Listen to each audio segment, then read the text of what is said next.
안녕하세요. 정치대학의 진행을 맡은 임윤선입니다. 당초 지난주 금요일로 예상이 됐습니다. 그런데 탄핵재판소의 탄핵심판 선고가 늦어지면서요, 각종 추측과 주장이 난무하고 있는 상황인데요. 과연 인용이냐, 기각이냐, 아니면 각하냐. 글쎄요. 이 여야의 정치적 압박과 탄핵 찬반 시위대의 공세 속에서 장고를 계속해온 헌재가요, 이번 주 중에는 아마 최종 선고를 하지 않을까 하는 추측도 나오고 있는데, 아니다, 다음 주로 넘어갈 것이다 라는 추측도 또 나오고요. 그야말로 윤 대통령과 대한민국의 운명의 한 주가 시작됐습니다. 정치대학 오늘의 첫 시간은 온 국민의 촉각이 향해 있는 현재 상황부터 지켜볼 텐데, 여러분들 많이 좋아하시는 손정혜 변호사, 정치대학의 첫 출연입니다. 손정혜 변호사와 함께 하겠습니다. 안녕하세요. 안녕하세요. 반갑습니다. 헌재 이야기로 바로 넘어가겠습니다. 헌재가 변론 종결 이후로 벌써 3주가 지났어요. 생각보다 그간 우리가 예라는 게 두 경우가 밖에 없었잖아요. 저 노 전 대통령과 박 전 대통령. 그래서 최소한 저번 주 중에는 나올 것이다 라는 예상들을 고고 과거에 비추어 봐서 귀납적으로 생각을 해왔는데 많이 늦어졌어요. 그렇습니다. 대부분의 분들이 이제 예측하는 14일을 넘긴 상황이고, 더군다나 14일에 선고 예정도 안 해놓은 상황이기 때문에 오늘 또는 내일 또 수요일도 넘어가는 거 아니냐라는 전망까지 나오고 있는 만큼, 어찌됐든 결론적으로는 최장 숙고하는 헌재의 판결, 결정이 나오는 시점이다, 이렇게 봐야 될 것 같고요. 이번 주를 넘기느냐 아니냐, 3월을 넘기느냐, 이제는 모든 예측이 사실 무의미해진 시점 같습니다. 예측대로 흘러가지 않고 하나하나 변수가 발생을 하고, 헌재에서도 굉장히 고심을 하고, 대통령 사건 먼저 선고를 한다고 했었거든요.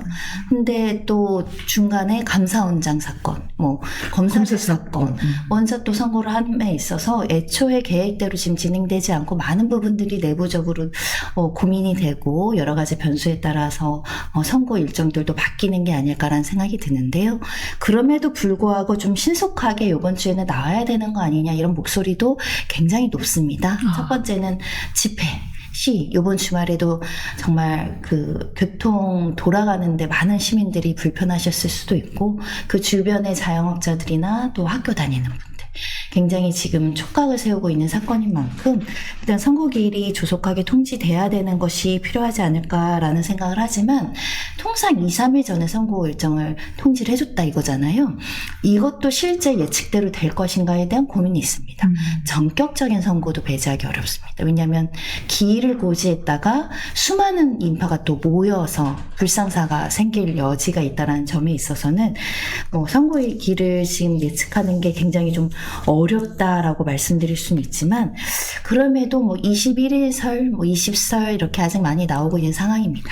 각자 이제는 각자 진영에 따른 희망 회로를 돌리면서, 어느 쪽에서는 빨리 나와달라, 어느 쪽에서는 천천히 해달라, 아예 늦게 해달라, 그래 아예 대놓고 26일에 한꺼번에 해달라, 하자.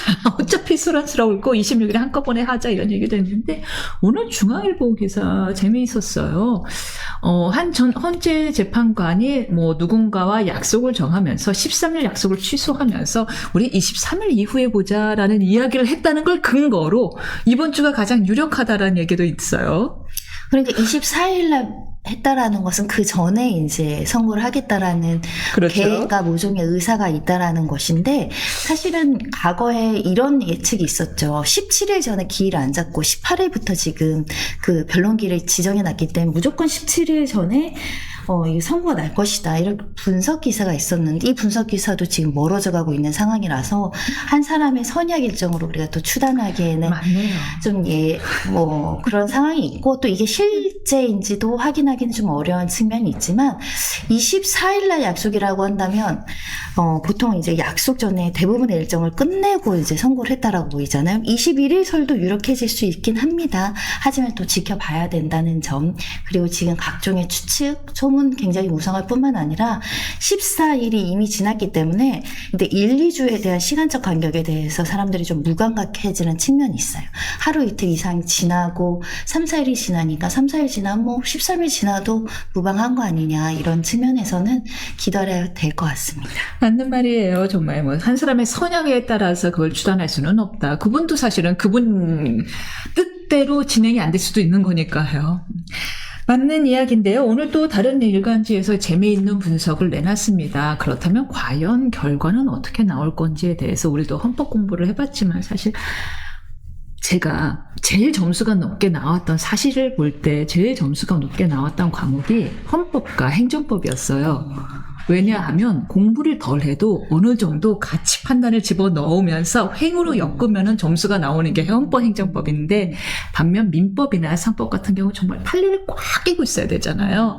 제가 법대 출신이 아니다 보니까 그 판례와 이론을 꽉 끼고 있다 보니까 거기선 점수가 낮게 나오고 반면 가치 판단에 대한 여러 가지 사회 현상에 대한 가치 판단을 넣을 수 있는 헌법과 행정법은 점수가 높게 나왔었거든요. 보통 헌법, 행정법 점수가 높으신 분들이 공직으로 많이 가셨죠. 앞으로 그러기에는 또 사법 연수원 점수가 뭐 인간이 아니더라도 다른 공직 퍼블릭한 위치에 가실 수 있다. 기억하겠습니다. 네. 어울리세요. 그래, 네. 저희가 연수원 동기입니다. 참고로요. 그런데 이 헌법 재판관 출신 분들이 세 분의 인터뷰를 오늘 조선일보에서 실었는데 굉장히 재밌습니다. 각자 기각도 될 수 있고 인용도 될 수 있고 각하도 될 수 있다라는 의견을 각각 실었어요. 혹시 보셨어요? 네, 중립적으로 다른 것 같습니다. 각하, 기각, 이런 의견에 대한 헌법학자들에 대한 인터뷰를 어떻게 보면 각자의 논점대로 제시를 하지 않았을까 싶은데 각하가 이제 국민의힘에서 굉장히 주목이 되는 것 같아요. 그러면은 기회가 되신 워낙 설명을 잘해 주시니까 인용, 기각, 각하 각 어떤 이론에 근거해서 그런 건지를 말씀해 주시겠어요? 일단 각하를 주장하시는 분의 입장에서는 처음에 우리가 절차적인 문제로 거론한 것이 내란 소추, 그러니까 내란죄에 대해서 소추사유에서 철회했을 때 이것은 심판 절차를 중단하고 각하를 해야 된다라는 절차적인 문제가 있기 때문에 각하를 한다라는 의견이 있는 것이고 인용 의견은 우리가 이제 비상개헌과 관련한 포고령 자체에서 국회의 어떤 활동이나 이런 것들을 못하게 한 부분에 대한 실체적인 사실관계만 인정이 되면 이것은 중대한 파면 사유가 될 수밖에 없다라는 것이고 기각 의견들은 대부분 이런 것입니다.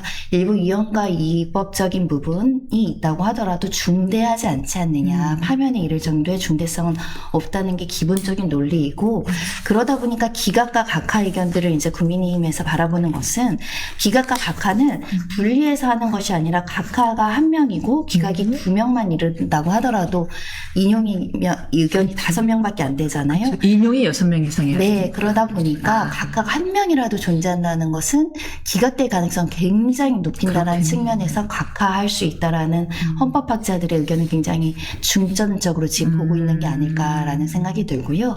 결국은 절차의 문제인데 우리가 절차적인 부분도 이 사건이 판결 선고가 늦어지는 이유도 저는 절차적인 쟁점 때문에 그렇다고 보입니다. 아, 그렇게 보세요. 왜냐하면 이번에 이창수 지검장 사건을 보면요. 이 부적법 각하해야 된다는 주장도 결정문에 이유를 쓰셨더라고요. 그러니까 그 주장은 뭐 탄핵소추권의 남용이다 뭐 이런 주장이나 이런 것들이었는데 그 부분도 어느 정도 이유에 대해서 판례도 인용을 하면서 설치를 했단 말이죠. 그렇다면 대통령 사건이야말로 역대 헌법소원이든 무슨 사건이든 다 총나라에서 비교 분석은 할 수 없지만 가장 많은 절차적 쟁점이 들어가 있을 수 있어요. 부적법 각하해야 된다고 하던가 절차 위반이 있다라고 한다던가 이런 문제를 지적하면서 최소 10개는 뽑아낼 절차적인 타자에 대한 주장이 들어갔을 개연성이 있거든요. 오, 예컨대 한 두 가지만 말씀해 주신다면. 가장 크게는 지금 말씀드린 것처럼 탄핵소추 사유를 임의로 철회했다라는 부분에 있어서도 그럴 수 있을 것 같고 두 번째로는 형사재판이 진행될 때는 헌법재판을 뭐 정지해야 된다던가 기피 신청과 관련한 불공정성에 대한 이야기라던가 증거 채택에 대한 문제라든가 가장 중요한 거는 수사기록 인증 등본 송부 촉탁을 해서는 안 됨에도 불구하고 그것에 대한 증거 능력을 부여했기 때문에 그 증거 채택에 대한 위법성이 있다라든가 그 부분은 그럼 각하 사유이기도 하고 한편으로는 본안에 들어갔을 때 증거가 없다라는 부족하다라는 기각 사유가 될 수도 있는 부분이 있네요. 양면적으로 이제 사용하지 않을까라는 예. 생각을 하고 있는 상황이고요. 그러다 보면 또 나아가서 이런 주장까지 나오고 있습니다. 지금 한덕수 총리에 대한 심판도 제기되어 있는데 이 자체가 그 심판 청구가 각하되거나 기각되거나 의결종수가 정해지지 않은 상황에서 탄핵소추가 이루어졌다라고 한다면 이 한덕수 총리의 잇따른 권한대행의 업무조차 위법 무효 소지가 있기 때문에 이 재판관 2명에 대한 실질적인 어떤 권한의 문제가 생기는 거 아니냐. 굉장히 다양한 논점들을 주장하고 있기 때문에 최소 10개라고 이야기 드리는 거고요. 처음부터 고스로 올라가면 송달 문제부터 지적을 했었습니다. 대통령 측에서 예. 이 송달에 대해서 송달이 안 됐는데 기일을 지정하고 의견서를 내라고 한 부분부터 이제 주장을 했기 때문에 그런 부분들이 주장이 철회되지 않고 남아있다고 한다면 현재는 판단할 여지가 있거든요.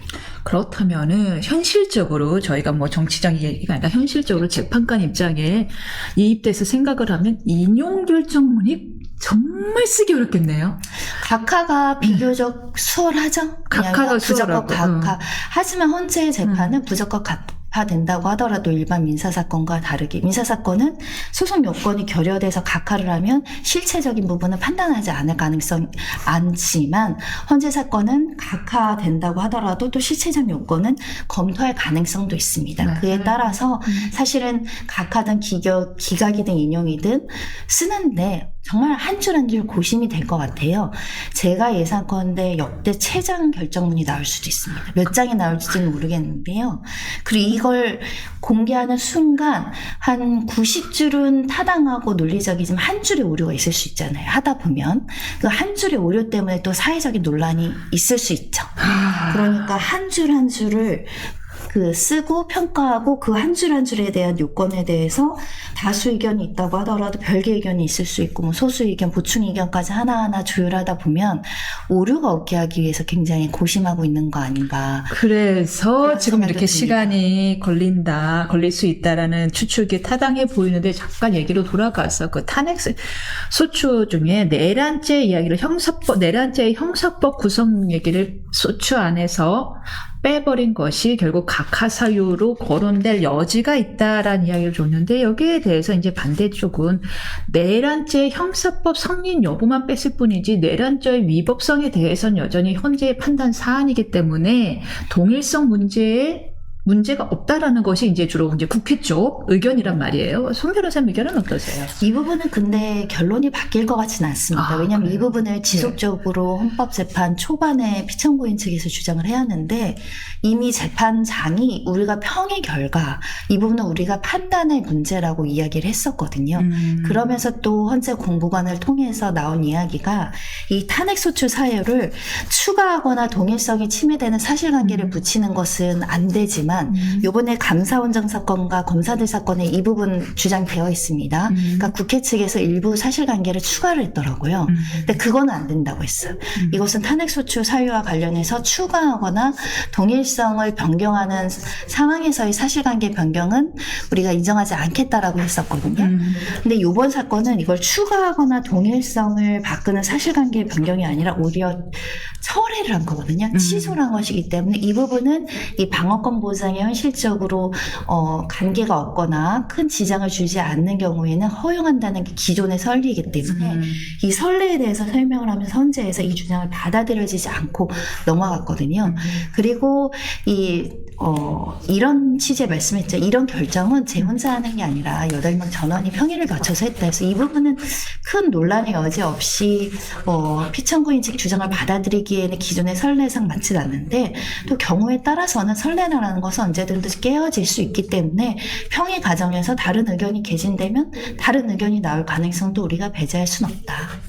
사실 국민의힘 의원들 입장에서 이제 가장 힘을 쏟고 있는 게 각하 쪽이란 말이에요. 이제 그것이 이제 헌법재판관들의 부담도 좀 덜어줄 수 있다라고 생각을 하는 것 같고요. 절차상 이유로 각하를 한다면은 우리가 내란에 동조한 당이다라는 부담도 좀 덜 수 있을 것 같고, 그래서 이제 절차 이유를 가장 드는데, 그럼에도 불구하고 여전히 기각이라고, 아예 본안 판단에 들어가도 기각이라고 주장하는 사람들 중에 바로 황대수 건국대 로스쿨 교수도 있는데, 이분도 이제 옛날 헌법재판관 출신이란 말이에요. 그런데 이 황대수 건국대 로스쿨 교수 같은 경우에는 왜 기각이냐라는 주장에 대해서, 이유에 대해서, 증거조사가 너무 부실하게 됐다. 증거가 부족하다고 볼 여지가 있다라는 이야기예요.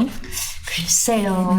그 의견은 사실 개인적으로 동의하기 좀 어려운 게 이미 이제 어떤 수사 기록과 예를 들면 증거 채택의 방식과 관련해서 헌법재판관에서 설명한 것처럼 이 전문법 측의 완화에서 우리가 그동안에 증거 채택을 해왔고 증거 능력을 부여해왔다라는 그 원칙이 깨지면 그 말이 맞을 수 있습니다. 그 원칙이 고수되는 한 이 관련해서 다른 수사 기록과 방대한 양의 그 자료들이 제출이 된 바 있거든요. 그런 측면에서는 이 수사기관의 조서의 증거 능력이 깨지지 않는 한 증거가 부족할 가능성은 매우 낮다. 결국은 또 반론이 형소법에 네. 변경되기 전이었다였잖아요. 그러니까 형사소송법과 관련해서 개정 전에 그에는 이런 부분에 대해서 검찰의 피의자 신문조서의 증거 능력이 부동의하거나 동의하거나 상관없이 증거 능력이 인정이 됐지만 개정 이후에는 안 되지 않느냐 이런 논란이잖아요. 근데 이 부분과 관련해서도 헌법재판관들의 평의 절차를 거쳐서 우리는 그럼에도 불구하고 헌법 그 재판의 성질에 반하지 않는 한도에서 형사소송법과 민사소송법을 준용하게 되어 있기 때문에 그 규정을 엄격하게 적용시키지 않겠다라고 이미 판단을 내렸습니다. 우리가 검찰의 구속 취소 결정에 즉시항고를 하지 않는 상황에서도 우리 보지만 보통의 어떤 사법기관과 수사기관은 본인들이 판단한 것을 번복하는 일이 좀처럼 없습니다. 맞습니다. 그런 측면에서는 이 증거능력 부여와 관련해서 다른 판단이 나올 것인가 그 부분은 조금 가능성은 낮지만 그럼에도 워낙 첨예한 대립으로 지금 이게 문제가 된 사건이어가지고 그런 부분들은 이 결정문에서도 판단이 나올 가능성을 배제하기는 어렵습니다. 증거 법칙을 왜 우리가 이렇게 했고 그동안 왜 이런 규정을 적용해왔고 이렇게 하더라도 방어권 부장에 문제가 없는지에 대한 부분을 설시할 가능성도 굉장히 높지 않을까 합니다. 뇌피셜일 수밖에 없어요. 지금 뭐 기사도 다 뇌피셜로 나오는데 오죽하면은 뭐 이렇게 되면은 아예 문영배 대행이나 이미순 재판관 측에서 본인들의 임기가 4월 18일인가 끝나죠. 아니 부담을 덜기 위해서 4월 18일까지 끌고 갈 가능성까지 있다라는 뇌피셜까지 나와요. 그야말로 추정의 영역인데 그럴 가능성은 매우 낮다. 왜냐하면 사실은 지금 논란이 된 사건들도 하나하나 선고하고 있잖아요. 그런 측면에서는 물론 대통령 사건이 가장 논란이긴 하지만 일부러 평의 결과가 나왔는데 끈다. 굉장히 헌법 질서에 대해서 헌법재판관들에 대한 의무를 방기한다라는 비판을 피하기가 어렵죠. 근데 바로 그런 평의가 끝났는데도 하고 있지 않는 게 다음 주로 넘어가 보겠습니다. 한덕수 국무총리, 제가 전이라고 해야 될지 아닐지도 지금 헷갈리는데 한덕수 국무총리에 대한 평의는 끝났다라고 하는데 왜 이 결과 선고를 안 하고 있을까요? 개인적으로는 두 가지를 한번 생각을 해봤어요. 한덕수 총리 사건은요, 이 법률적인 관점에서는 대통령과 일부 그 판단의 쟁점이 같은 게 있습니다. 그 국무회의의 적법성 있죠. 비상계엄을 선포하는데 절차적인 것을 위반했는지 여부. 그 위법성도 대통령의 탄핵 사추 사유로 들어가기 있기 때문에 만약에 한덕수 총리권을 먼저 선고함으로 인해서 이 결정문이 나와버리면 이게 선례가 되잖아요. 물론 이런 피청구인의 지위가 다르기 때문에 이 사람한테 판단한 게 그대로 대통령한테 구속될 가능성은 그런 법률적인 구속력은 없을 수 있지만 같은 사실관계를 다르게 판단하지 않습니다. 그런 만큼 대통령 결정에 선례관계가 될 수 있는 판단을 먼저 선고함으로 인해서 위법성을 확정짓는 거에 대한 부담감이 있을 수 있지 않을까 그런 생각은 하고 있고요. 그래서 동시에 하거나 조금 시간 차가 굉장히 간격이 짧은 시점에는 선고를 해야 될 것으로 보입니다. 왜냐하면 기각되든 인용되든 한덕수 총리의 복귀는 필요하거든요. 그러니까 어느 정도 대부분의 법률가들은 한덕수 총리는 기각될 것에 대한 방점을 많이 두고 있어요. 대통령이 탄핵이 된다고 한다면 2인자가 필요한 것이고요. 탄핵이 안 된다고 하더라도 이미 대통령 측에서 저는 대통령으로 복귀하더라도 내치는 총리에게 외치만 뭐 이렇게 하시겠다 뭐 이런 취지로 분리해서 권한에 대해서 좀 분산시키겠다고 이야기를 했기 때문에 그때도 한덕수 총리는 필요하거든요. 그러니까 비슷한 시점에 하거나 먼저 하지 않을까라고 예상을 했었는데 제 개인적 판단은 그런 이유를 조금 늦어지거나 동시에 하려고 하는 거 아닌가 그런 생각을 해보죠. 일각에서는 한덕수 총리가 복귀하게 되면은 마은혁 재판관 임명 안 하니까 지금 임명하라라고 했는데도 안 하고 있잖아요. 임명 안 하는 것이 위헌이다라고 했는데 안 하고 있잖아요. 근데 복귀하면은 마은혁 재판관 임명 안 할 게 뻔하니까 선고 안 내리고 있다 이런 해석도 있습니다. 그게 이제 이 권한쟁의 심판에서 이렇게 임명하지 않는 것이 위헌이다 이렇게 판단이 나왔고 그 판단은 그 최상무 권한대행에게 구속력이 있는 거죠. 하지만 기본적으로 우리 헌법재판소의 해석과 이런 기준은 이 총리에게도 비슷하게 적용되는 것이 맞죠. 왜냐하면 이렇게 국회의 권한을 침해했기 때문에 임명을 할 의무가 부여됐다라는 것은 권한대행직에 부여된 의무이기 때문에 최상목 대행이 대행직을 수여하지 않고 국무총리가 권한대행을 한다고 하더라도 해석은 동일합니다. 국회가 선출했고 적법 절차를 지켜서 이 임명을 하라라는 헌법상의 의무는 최상목 대행이나 한덕수 대행이나 비슷한 관점과 법리로 유지되기 때문에 지금 그 문제 때문에 이것을 선고를 늦춘다. 이렇게 보기는 좀 어려울 것 같고요. 헌법상 의무라고 하더라도 지금 임명을 안 하고 있지 않습니까? 그런 문제보다는 이 대통령 사건과 맞물려서의 어떤 영향과 어떤 사회적인 파장을 고려하고 있는 거 아닌가 그런 생각을 해보죠. 아까 잠깐 그 얘기하셨잖아요. 만약에 한 총리가 돌아오게 될 경우에는 지금 최 대행이 임명한 헌법재판관의 임명의 효력에 대해도 영향이 미칠 수 있다라는 이야기를 했는데 지금 기각될 가능성이 좀 더 있을 거다라고 보셨어요. 그럼 어떻게 보세요, 개인적으로는? 그 영향력. 한 총리에, 그러니까 이런 주장을 하시는 분의 논리는 이거예요. 한 총리에 대한 탄핵 소추 자체가 위법해서 무효라는 주장이에요. 그럼 소추가 무효라면 한덕수 총리가 여전히 권한대행을 했어야 되는 것이 소극적으로. 마땅한데 그런데 이 지금 최상목 대행이 그와 관련한 일을 한 것은 그러면 권한 없는 자의 무효인행이 아니냐, 소급적인 취소와 무효 사유에 해당하기 때문에 그 임명행위도 하자의 어떤 무효가 중대해서 취소돼야 된다. 그럼 임명행위 자체가 무효 취소라고 한다면 그 재판관들이 일을 할 수 없는 거 아니냐, 권한이 없다, 이런 논리적인 구조인데 그런 논리적인 합장은 이루어지기 좀 어려운 측면이 있습니다. 우리 행정행위 어떤 그 명백한 무효나 취소 사유로 보는 것은 그 하자가 중대하고 명백했을 때예요. 그런데 지금 우리가 한 총리에 관련한 탄핵소수 사건이 지금까지 결론이 안 나는 것은 하자가 명백하다고 보기엔 좀 어려운 측면이 있습니다. 하자가 있다고 하더라도 그것이 굉장히 중대하고 위법적이었기 때문에 소급적으로 무효까지 할 만큼의 사유가 아니라는 거고, 행정행위라는 건 기본적으로 법적 안전 가능성, 예측 가능성이 부여되기 때문에 하자라고 하더라도 소급적 무효를 인정하지 않을 가능성도 있죠. 장래효로 무효이다. 그러니까 장래적으로만 이 인정을 받는다고 한다면 재판관 임명행위 자체를 모두 다 무효로 돌리는 판단은 나오기는 좀 어렵지 않을까. 현실적으로 생각하면 두 사회 사람 혼란이 너무나 가중되죠. 그러면 그러려고 해서 또 그럼 두 사람 또 다시 지금 헌재에서 선고했던 지금 앞서서의 그 여러 가지 사건들 있잖아요. 감사원장의 탄핵 결정부터 다 무효가 되는 거니까요. 그렇죠. 이런 상정은 존천하기는 어렵습니다. 거기다 그러면 윤 대통령에 대한 헌재의 기일도 다시 다 같이 심리도 다시 처음부터 해야 되는 거고요. 두 명이 무효면요. 그런 혼란을 상상하기가 좀 힘든데, 좀 다들 걱정을 많이 했어요. 이진숙 방통위원장 사례는 4대4로 계속 극명하게 갈렸잖아요. 아니, 헌재 재판관이 이렇게 극명하게 정치적 색깔을 띄워도 되나라는 우려들이 많았는데, 그런데 또 최근에 내려진 탄핵 결정에 대해서는 또 8대0이었어요. 그러다 보니까 예측이 더 어렵습니다. 과연 윤 대통령에 대한 이 결정은 뭐 전원일치가 나올 것인지 아니면은 정말 갈릴 것인지, 뭐 이거 정말 모두 뇌피셜의 문제예요.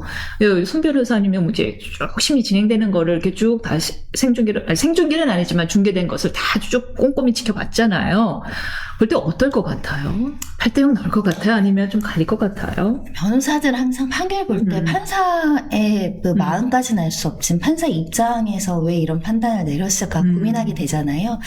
근데 지극히 이 앞서서의 그 2024 헌나 1위 아마 이진숙 방통위원장 사건 같은데, 이 사건부터 그 다음에 이제 8대0 전원일치로 나오는 것들을 보면 그럴만하다 그런 생각을 합니다. 다툼의 여지가 조금 있거나 우리 그럴만하다. 헌법 질서에서 이런 탄핵 소출 어떤 위법성을 주장할 만한 사유가 있는 경우에는 조금 치열하게 의견이 갈리는 것도 있는 것 같고, 대체적으로 위법하더라도 그 위법성이 탄핵에 이를 정도에 이르지 않았다라고 한다면 그냥 별개의 의견은 남기되 그냥 전원일치로 기각하는 판결도 나오는 것 같고요. 그런 측면에서 어떤 결론을 주고 정치적인 색깔 때문에 이렇게 판단을 내렸다기보다는 이 실제적인 사실관계에 따라서 각자의 어떤 판단을 하고 있지 않을까라는 생각이 들고요. 기본적으로 재판관들에 대한 믿음이 높네요. 여기 뭐죠? 헌재 신뢰도 53% 나오는 한국갤럽조사, 이 53%로 들어가네요. 우리 손 변호사님. 기본적으로 신뢰하지 않으면 사회 질서를 유지하기가 어렵다라는 측면을 보는 거죠. 저는 이번 헌법재판소의 저런 신뢰도를 조사하는 그 자체가 사실 우리 사회에 좀 악영향을 미친다고 생각해요. 기본적으로 신뢰한다라는 것을 전제해야지 어떻게 보면 설득 기능이 있는 거고 이 어떤 국가기관이 움직이는 건데, 믿어 안 믿어라고 이야기했을 때는 다른 생각을 할 여지가 있는 거죠.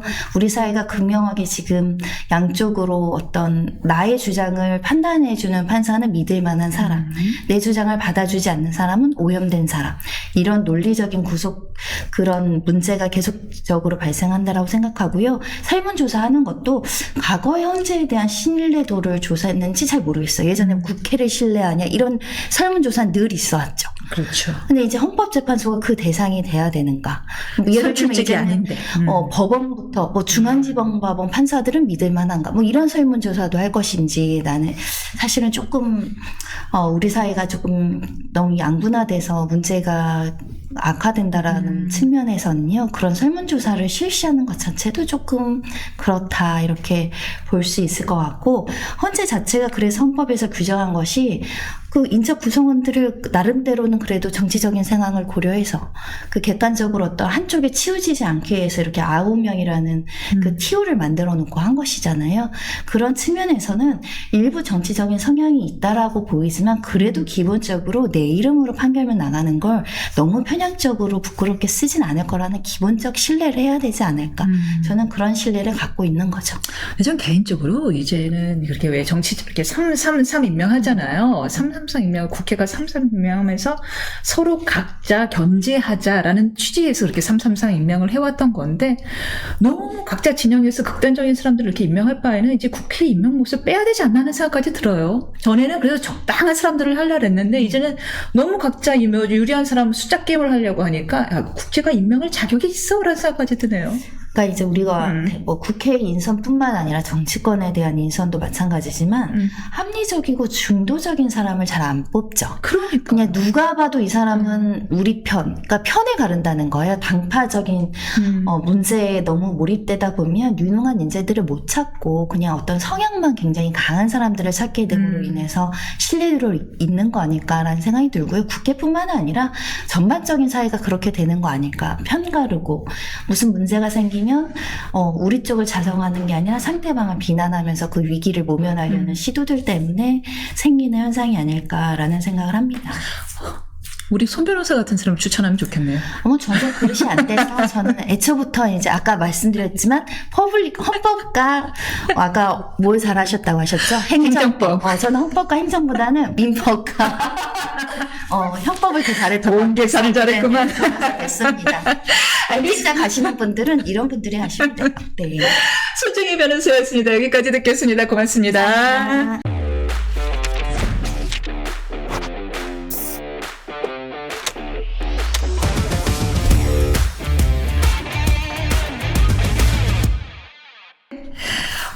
무엇보다 정치권이 가장 긴장하고 있는 부분은요, 바로 탄핵 선고 이후의 상황일 겁니다. 서로 결과에 승복하라, 뭐 이미 얘기했다 하면서 서로 신경전을 벌이고 있는데요. 너네 승복은 괄호 열고 유리할 때만 아니냐라고 하면서 못 믿겠다, 이런 얘기까지 나옵니다.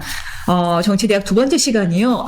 말로 듣는 칼럼 시간이지요. 남다른 인사이트로 핵심을 짚어주는 노정태 경제사회연구원 연구위원과 정치 이슈 깊이 있게 탐험해 보겠습니다. 안녕하십니까? 네, 안녕하십니까? 네.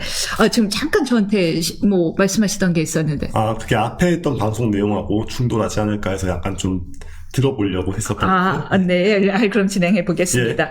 지금 말씀드린 대로 여야 지도부가요, 이제 탄핵 선고 나오면은 승복하겠다. 이제 어제 권성동 원내대표가 이제 얘기를 했죠. 이것이 당의 공식 입장이다라고 이야기를 했는데 여기에 대해서 갖가지 설들이 있습니다. 첫 번째, 진짜야? 너네 인용되려고 까봐 로키로 나가는 거지? 3. 왜 그러지? 뭐 기각이나 각각 귀뜸 들었나? 뭐 이제 이런 설들이 있어요. 어떻게 보셨나요? 정치 공학적으로 따지면 국민의힘은 지금 한 번 더 얘기해야 되는 타이밍이 맞죠. 왜냐하면은 당 이름이 뭐죠? 자유한국당이 아니라 통일당, 자유통일당. 그쪽의 기세에 완전히 휩쓸려가지 않기 위해서는 어떤 식으로건 지금 이렇게 중도 포섭이 가능한 포지션을 미리 만들어 둬야 되는 절박함이 국민의힘 쪽에 좀 더 있다. 이렇게 얘기할 수 있습니다. 그럼 적절한 도리였네요. 예. 네. 아니 꼭 해야 되는 얘기였죠. 문제는 그 이야기를 윤석열 대통령 본인이 해야 되는데 지금 이제 아까 이제 인트로 하실 때 하셨지만 나는 그 얘기를 이미 했다. 라든가 이제 뭐 메시지를 잘 해석해보면 그런 내용이 있다. 뭐 이런 식으로 지금 민주당이나 윤석열 대통령 측에선 얘기를 하고 있는데 아니 싸웠을 때 화해를 해야 되는데 내가 옛날에 미안하다고 했지. 진짜 승질나죠. 야, 승질나죠. 내가 옛날에 미안하다고 했잖아. 아니 내가 미안해서 이러는 거 안 보여? 그렇죠. 내가 미안해서 이러는 거 안 보여? 잘 기억이 안 나는데 한 번만 더 해주면 안 될까? 네, 그렇죠. 그러니까 사과를 하고 뭔가 재발이 안 되기 위해서 맹세를 한다는 거는 어쨌건 이제 또 뭐 반일주의자들이 뭐 피해자가 용서할 수 있을 때까지 사과해야 되고 뭐 이런 정도까지는 아니어도 메시지가 나와야 될 타이밍에 정확한 형식으로 적절한 형식으로 나와줘야 유효한 메시지죠. 적절한 타이밍에 적절한 형식으로. 그럼 근데, 지금이 타이밍이다. 예, 근데 이재명 대표가 예전에 결과가 뭐가 나오고 승복한다고 했으니까 라고 할 게 아니라 지금 본인 입으로 얘기를 해야죠. 사실 기억이 잘 안 나긴 해요. 예, 저도 그런 얘기를 했다는 얘기를 진짜? 하는 생각이 들었거든요. 그런 얘기 전 들은 기억이 없습니다. 그게 제가 나쁜 사람이어서일 수도 있겠지만 그게 아니라 말하는 사람이 어쨌건 지금 정치권에서 양쪽 어느 쪽에서건 헌재가 어떻게 결정을 하건 안 받아들이겠다는 식으로 밀어붙이고 있는 이 타이밍에 가만히 있으면 그러니까 이게 최근에 인터넷에서 본 재밌는 얘기가 요새 중립기업 뭐 이런 얘기 많이 하잖아요. 근데 기울어진 땅에서 아니면 차를 막 달리고 있다가 중립기어를 박으면 어떻게 되냐. 그냥 가던 대로 가는 거예요. 줄줄줄 가는 겁니다. 지금 제대로 딱 이 시점에 브레이크를 잡으면서 승복하겠다라고 얘기를 해야지. 아니 나는 옛날에 그 얘기 했으니까 나 그냥 중립기어 박을래. 이러면 그냥 탄핵 불복으로 계속 가겠다는 얘기랑 다를 바 없어요. 결정 불복으로. 무엇보다 이 대표 같은 경우는 이제 엊그제와 오늘이 말이 바뀌는 경우가 많죠. 그래서 그쵸. 오늘 어떻게 생각하는지는 좀 명확하게 해줘야 될 것 같아요. 그쵸. 어차피 무슨 말을 해도 바뀔 수 있는 사람인데 그러면은 왜 그 얘기는 안 하냐. 어차피 자기 말 바꾸는 거에 아무런 부담을 느끼시지 않는 분이 그냥 오늘 저는 어떤 결과가 나오건 승복하겠습니다라고 말하고 뭐 내일 마음에 안 들면 또 바꾸시면 될 거 아니에요. 근데 문제는 그마저도 안 한다는 건 얼마나 이분의 마음속에 헌재 결과가 내 마음에 들지 않으면 받아들이지 않겠다라는 뜻이 얼마나 확고하면 이럴까. 그런 생각을 좀 하게 되죠. 받아들이지 않을 준비가 되어 있는 것처럼 보일 여지가 있다. 그런 여지가 있으니까 이게 비행 청소년들이 굳은 맹세를 할 때 쓰는 그 이상한 손동작 같은 거는 쓰지 않더라도 뭐 그런 게 있어요.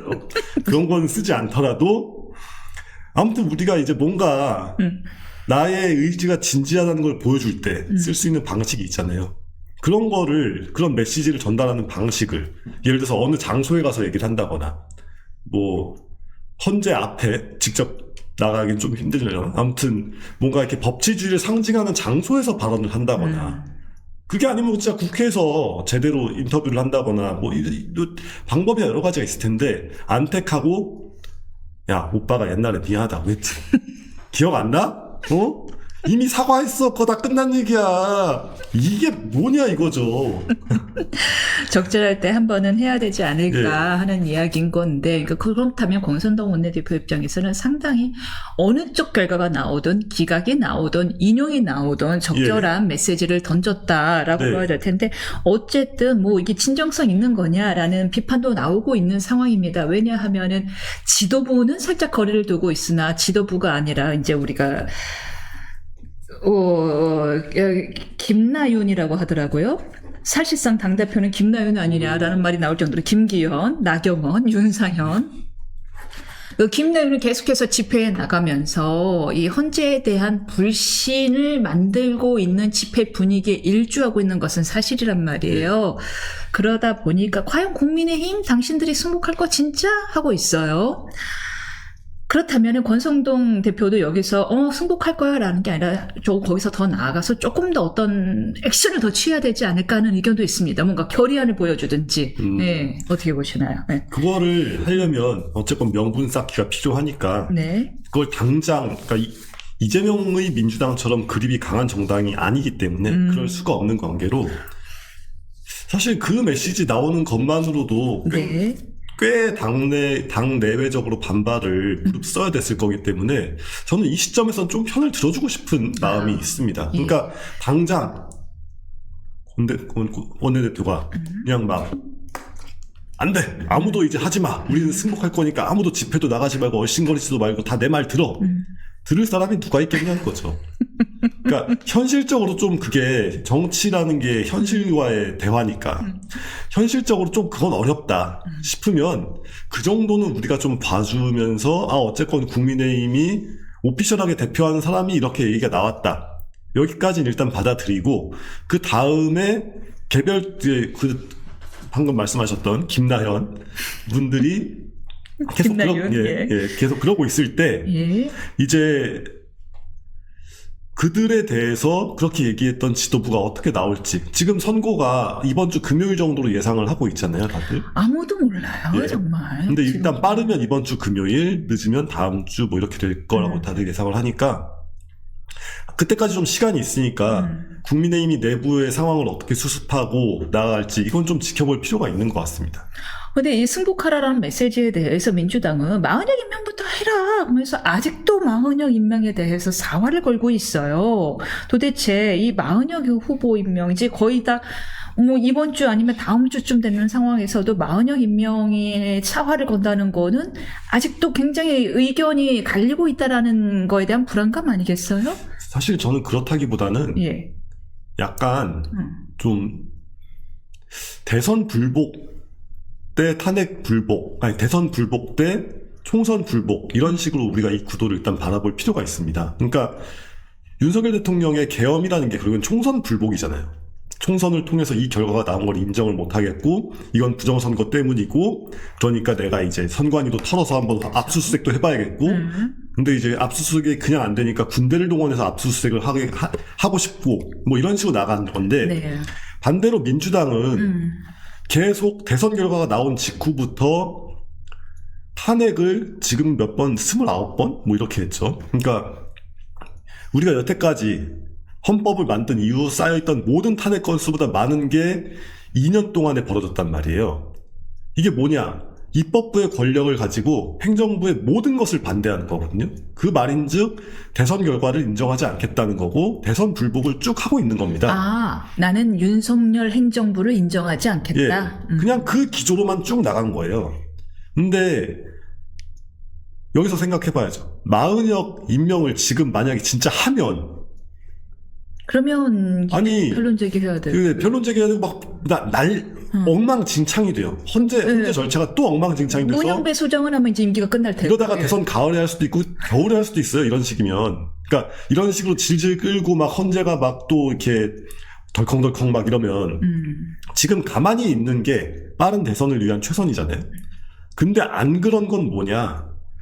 그냥 마치 윤석열 대통령과 그 주변 세력이 총선 불복 기조를 버리지 않고 쭉 가고 있는 것처럼 이재명 대표와 이재명의 민주당은 대선 불복 기조를 그냥 버리지 않고 쭉 가고 있는 겁니다. 그게 현실적으로 자신들에게 정치적으로 혹은 정치공학적으로 유리하건 불리하건 아무 상관없이 그냥 하던 걸 계속 하는 거예요. 일단 밑밥 까는 거네요. 예. 불복 밑밥. 예, 혹시 그렇죠. 불리할 경우. 예. 그렇죠. 그것까지 포함되어 있는 거죠. 왜냐하면은 만약에 기각이 됐다.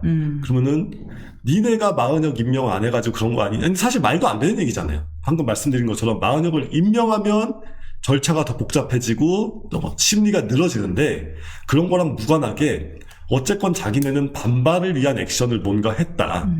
그런데 결과가 마음에 안 들었으니까 내 반발이 옳았다. 라고 하는 우리가 10살 이전에는 떨쳐내야 될 사고방식을 그러니까 우리가 아기 때는 막 내가 싫다고 했잖아 막 이러면서 막 이렇게 난리를 치는 마트 어린이 같은 그런 행태를 계속하고 있는 건데 이게 몇 퍼센트라고 제가 단정을 짓기 힘들지만 적잖은 골수 지지층한테는 그게 먹히고 그들의 여론을 가져가는 게 국민 전반의 여론을 가져가는 것보다 더 중요한 정당이 되어 있기 때문에 민주당이 그러니까 민주당으로서는 이재명의 민주당으로서는 계속 그렇게 나갈 수밖에 없는 거 아니에요. 10살 미만의 어린아이와 같은 행태다. 예. 내가 싫다고 했잖아. 아니 마은혁을 임명하면 절차가 꼬이는 건 누가 봐도 뻔한데 그래서 사실 국민의힘의 김웅전 의원은 아니 마은혁을 임명하자고 우결됐고서는 오히려 국민의힘이다 예. 라는 얘기까지 했었어요. 예, 그렇죠. 예. 그러니까 그게 뭐에 비유를 하면 좋을까요? 그러니까 지금 딱 적절한 게 안 떠오르는데 내가 원하는 결과가 있잖아요. 그럼 그 결과를 이루기 위한 방법을 요구를 해야 되는데 그 이루기 위한 방법이 아닌 걸 요구하면서 동시에 결과를 요구하는 사람도 있단 말이죠. 뭐 그런 겁니다. 네, 이해가 되네요. 그러니까 일종의 약간 왜 유효하지 않은 이 방법을 적절해 보이지도 않은 이 방법을 왜 자꾸 게다가 실기한 것 같아 보이는 방법을 왜 자꾸 이야기하나라고 했더니 그냥 어차피 알지만 밑밥용이다라는 얘기를 하니까 이해가 가는데 그러고 보니 근데 탄핵이 벌써 지금 29건이라고 하는데 탄핵이 전부 다 기각이 됐습니다. 예. 다 8대 0으로 기각이 됐어요.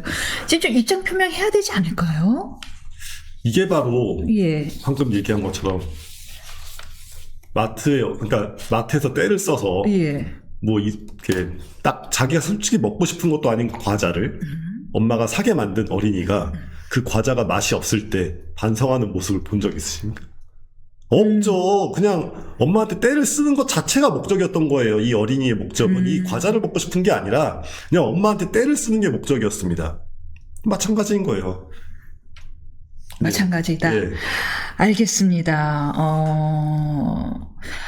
이재명 대표가 지금 이재명 민주당 이야기를 해볼 텐데요. 비명계와의 통합에 속도를 붙이고는 있으나 또다시 분열 사항이 드러나고 있습니다. 민주당 주도의 줄탄핵, 검찰 내통 발언 등등인 건데요. 이제 이 대표를 이제 비명계가 조금 압박하고 있는 건데, 과연 비명계가 이제 앞으로 이재명 대표에 대해서 어떤 입장을 취할 거라고 보여주세요? 약간 좀 썩 아름다운 비유는 아니지만 그 매맞는 아내 신드롬이라는 말이 있잖아요. 무슨 말씀이시죠? 이게 많이 쓰이는 표현이어서 네. 그냥 쓰자면 가정폭력이라는 게 계속 벌어질 때 네. 이제 사실 최선은 관계를 딱 단절하고 그냥 이렇게 각자의 삶을 사는 거 아니겠어요? 근데 어떠한 이유로 떠나지 못하거나 자신이 떠날 수 없다고 생각하는 사람들이 계속 합리화를 한단 말이에요. 떠날 수가 없다. 혹은 떠날 용기가 없거나 뭐 그런 사람들이 어쨌든 민주당이라는 지붕은 필요하다. 그런 사람들이 이제 그래도 나도 잘못한 게 있을 거야 라든가 저러다 보면 좀 달라질 거야. 잘할 땐 잘해줘. 예, 잘할 땐 잘해줘. 한 번씩 식사하자고 해. 그렇죠. 그러니까 그런 식으로 자꾸 상황의 개선에 도움이 되지 않는 어떤 그런 스토리텔링을, 시나리오를 스스로 만들어가면서 상대방의 행태를 영어 표현을 빌자면 enabling이라고 하거든요. 그러니까 이제 상대가 그런 행동을 할 수 있도록 봐주는 거. 그게 이제 enabling이라는 표현이 있는데 enabling을 하는 겁니다. 그러니까 이재명 대표 물론 이제 민주당 울타리를 벗어났을 때 생기는 그 풍찬 노숙의 길이 굉장히 험한 건 알지만 이재명이라는 사람의 권력을 행사하는 방식과 이재명이라는 분이 여태까지 그 권력을 잡아왔고 행사하는 방식 같은 게 자신들한테 어떤 여지를 주지 않는다는 건 다 알고 있거든요. 비명계 분들도 다 알고 있는데 그럼에도 불구하고 이제 이재명이 달라지지 않을까라는 기대를 하고 있거나 아니면은 이제 민주당 지지층 내에서 반 이재명 내지는 비이재명적인 성향이 있지만 그걸 드러낼 수 없는 분들을 이제 장기적으로 가져가기 위해서 이제 그런 포석을 깔고 있는 것이다 이렇게 생각할 수 있는데요. 뭐 사실 정치 공학적으로 보면 아니면 정치 내부의 관점에서 보면 그분들이 직접 정치를 하시는 분들이니까 그 판단이 옳을 수도 있겠죠. 그런데 이재명이라는 분이 바뀔 것이라고 그러니까 그렇게 믿고 있다면 이재명이 달라질 것이다 라는 식의 이야기나 그런 메시지를 국민에게 전달하는 것까지는 하면 안 되는 거 아닙니까? 본인들도 다 알고 있잖아요. 비명계 분들도 다 알고 있는데 그냥 왜 동조를 하느냐. 그러니까 민주당이 언젠가는 달라질 것이다. 그리고 그 달라지는 기수에 내가 서겠다. 그러니까 저는 여기서 꿋꿋하게 살아남겠습니다. 라는 메시지를 전달하는 거랑 여러분 그래도 이재명과 함께 가야 되지 않겠습니까? 라고 하는 거는 완전 다른 문제죠. 정치라는 게 아다르고 어다르고 그 아도 아니고 어도 아닌 그 이상한 어디에다 점을 찍느냐에 따라서 메시지가 확확 달라지니까 그거야말로 이제 정치인의 섬세함이 필요한 부분인데 어쨌건 이재명의 손을 들어주는 방식으로 할 거면 화끈하게 친명을 가든가 아니면은 그러니까 이재명의 방식으로 하는 손을 들어준다. 구체적으로 누구의 어떤 모습을 이야기하시는 건지. 그 어떤 사람을 딱 특정해서 얘기하고 싶진 않고요. 네. 근데 아무튼 그렇습니다. 그러니까 그 불각은 불가원하게 5월 동주하는 그런 상황에서 어쨌건 이제 정말로 절대 국힘은 못 찍겠지만 그럼에도 불구하고 이재명의 민주당에 반대하시는 분들이 있을 거 아니에요. 그들이 민주당을 찍을 때 내 양심을 저버렸다는 느낌이 들지 않게 해주는 그 포지션을 갖고 싶다면 더 잘해야죠. 그러니까 이재명의 손을 언제 어떻게 잡고 이재명으로부터 어떤 메시지를 뽑아낼 것인가 이런 거에 있어서 조금 더 민주당 지지층의 마음을 보살피는 방식으로 비명계가 움직여야 됩니다. 그런데 지금 초시계가 움직이잖아요. 26일이 코앞이에요. 그러니까요. 예, 지금 26일 선고만 쳐다보고 있겠죠? 예. 근데 사실 26일 선고가 어떻게 나와도 이재명은 달라지지 않을 것이고, 그렇죠. 이재명의 민주당도 달라지지 않을 겁니다. 하지만 이재명 대표에 대한 지지 세력은 달라질 수 있겠죠. 근데 절대적 지지 세력 말고요. 예. 친민주적 지지 세력. 예. 예. 그러니까 그렇게 뭉쳐 있는 사람들이 이제 뭐 예. 조금씩 달라지고 어쩌고 해도 대선 준비 하나도 안 하고 있는 거는 민주당이나 국힘이나 지금 똑같잖아요. 그러니까 하나도 안 하고 있다고 하긴 좀 그렇지만 예. 본격적으로 경선 레이스를 벌여도 부족한 부족한 타이밍인데 지금 네.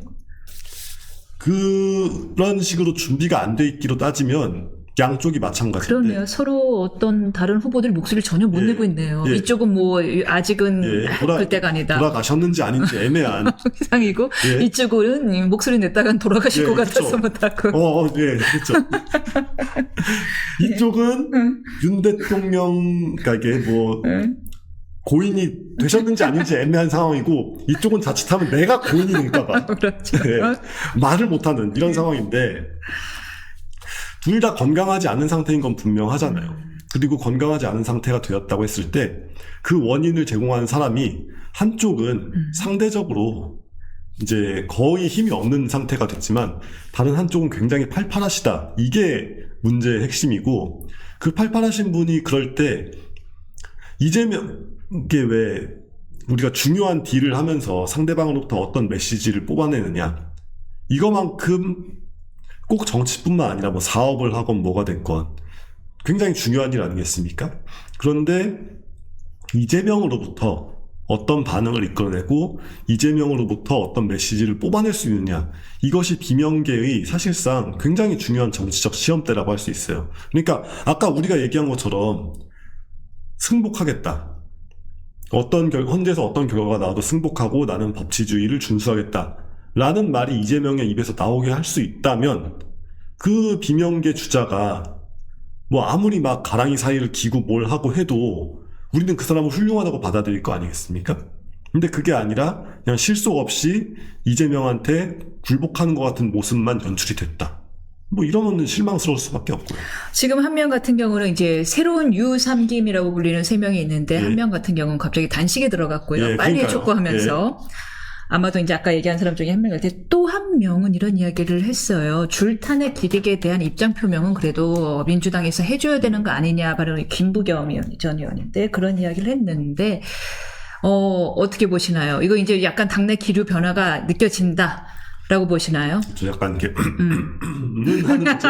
누가 기침하고 있는 예. 거예요? 네. 이제 궁예가 지금은 좀 힘드니까 누가 기침 소리를 내었다는 것 정도로는 철퇴를 칠 수 없는 상황이니까 기침 소리 정도는 내볼까 하면서 하는 건데 저는 이러한 종류의 이제 조금씩 발을 넓혀가는 과정에서 궁극적으로 자신들이 이재명으로부터 무엇을 얻어낼지에 대한 명확한 그림을 가지고 접근하시면 좋겠다 이 얘기입니다. 그러니까 단지 내 존재감을 좀 회복하고 싶다 이 차원을 넘어서 민주당이 진짜 민주적인 정당으로 대한민국을 위해서 민주적인 정당이 되려면 이재명 대표가 어떠한 종류의 태도가 바뀌어서 그것이 공식적으로 나와야 되는가 여기에 대한 문제의식을 가지고 거기서 사실 전 줄탄핵 사과보다 옛날에 뭐 했던 거 그거에 대한 사과도 중요하겠지만 더 중요한 건 지금 당장 있을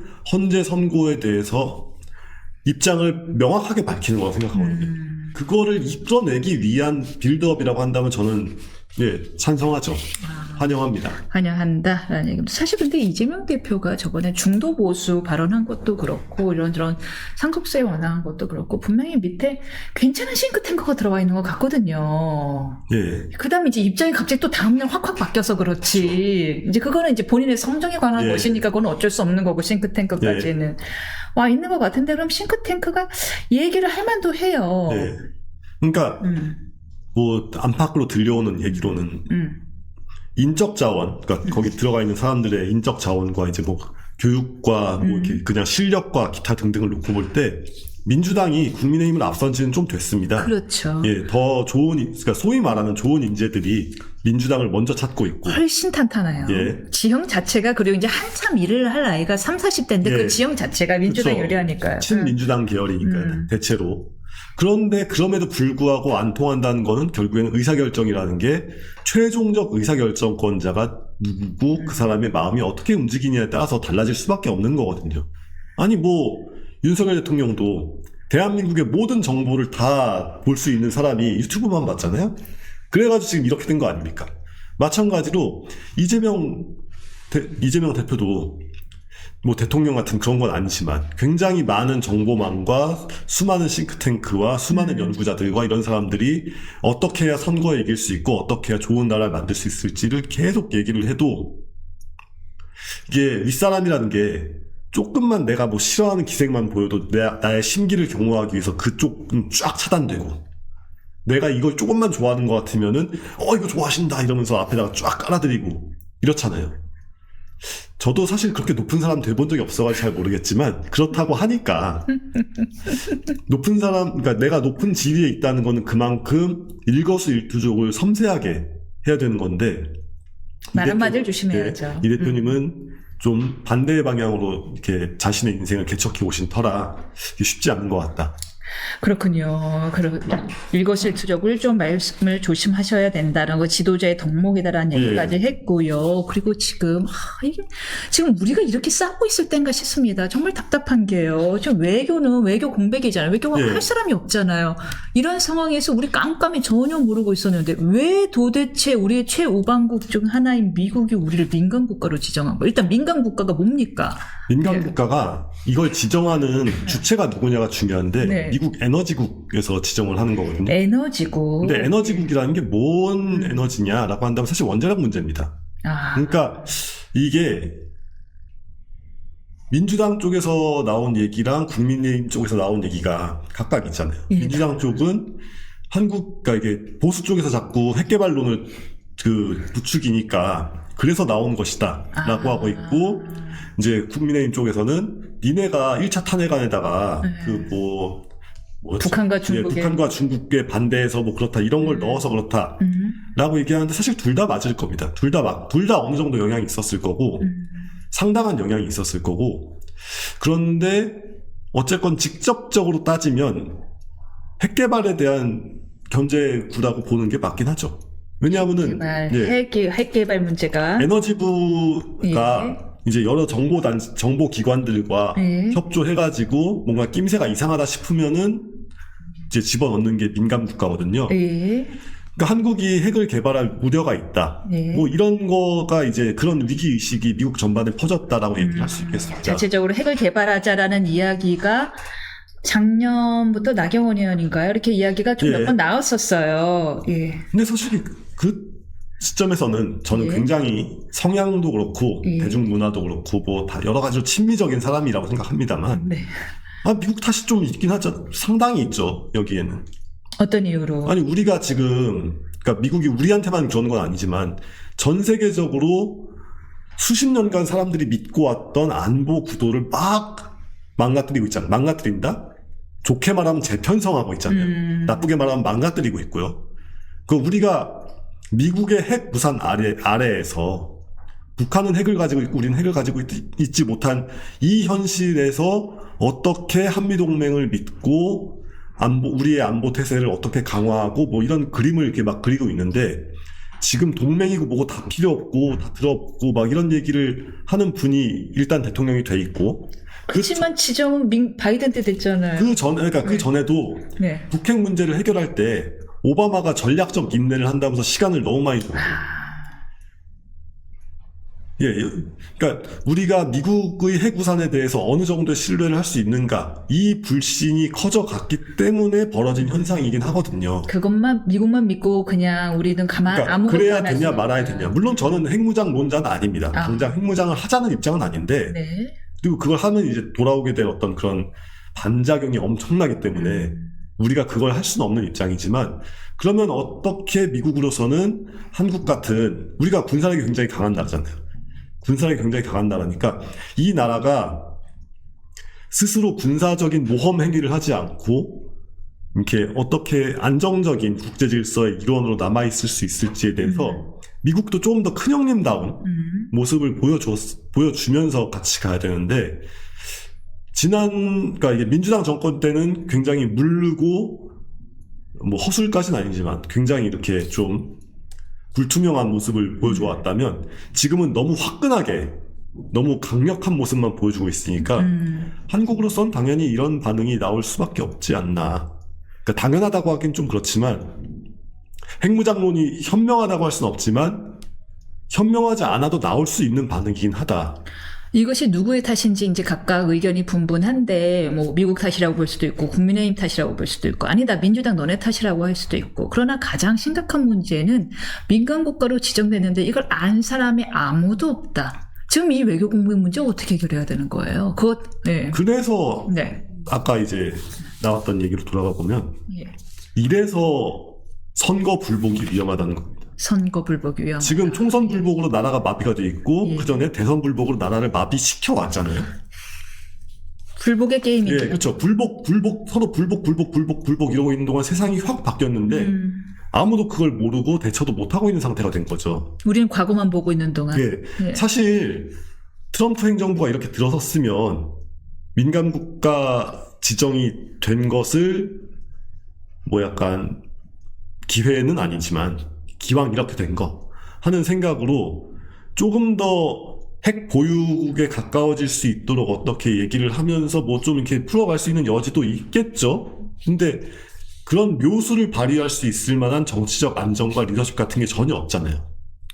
그러니까 이런 상황이 되도록 만들어 놓은 거는 여야 모두의 책임이고 특히 이제 여당 야당 전체라기보다는 거기서 총선 불복과 대선 불복을 주도하고 있는 그 지도자와 그 세력의 문제라고 할 수 있겠습니다. 지도자들과. 합니다. 그래서 한덕수 총리 빨리 결정 내야 된다. 한덕수 총리가 외교통이다. 그래서 빨리 결정 내야 된다라는 의견도 나오더라고요. 근데 이제 그렇게까지 하면 너무너무 자존심 상하는 일일 거 아니에요.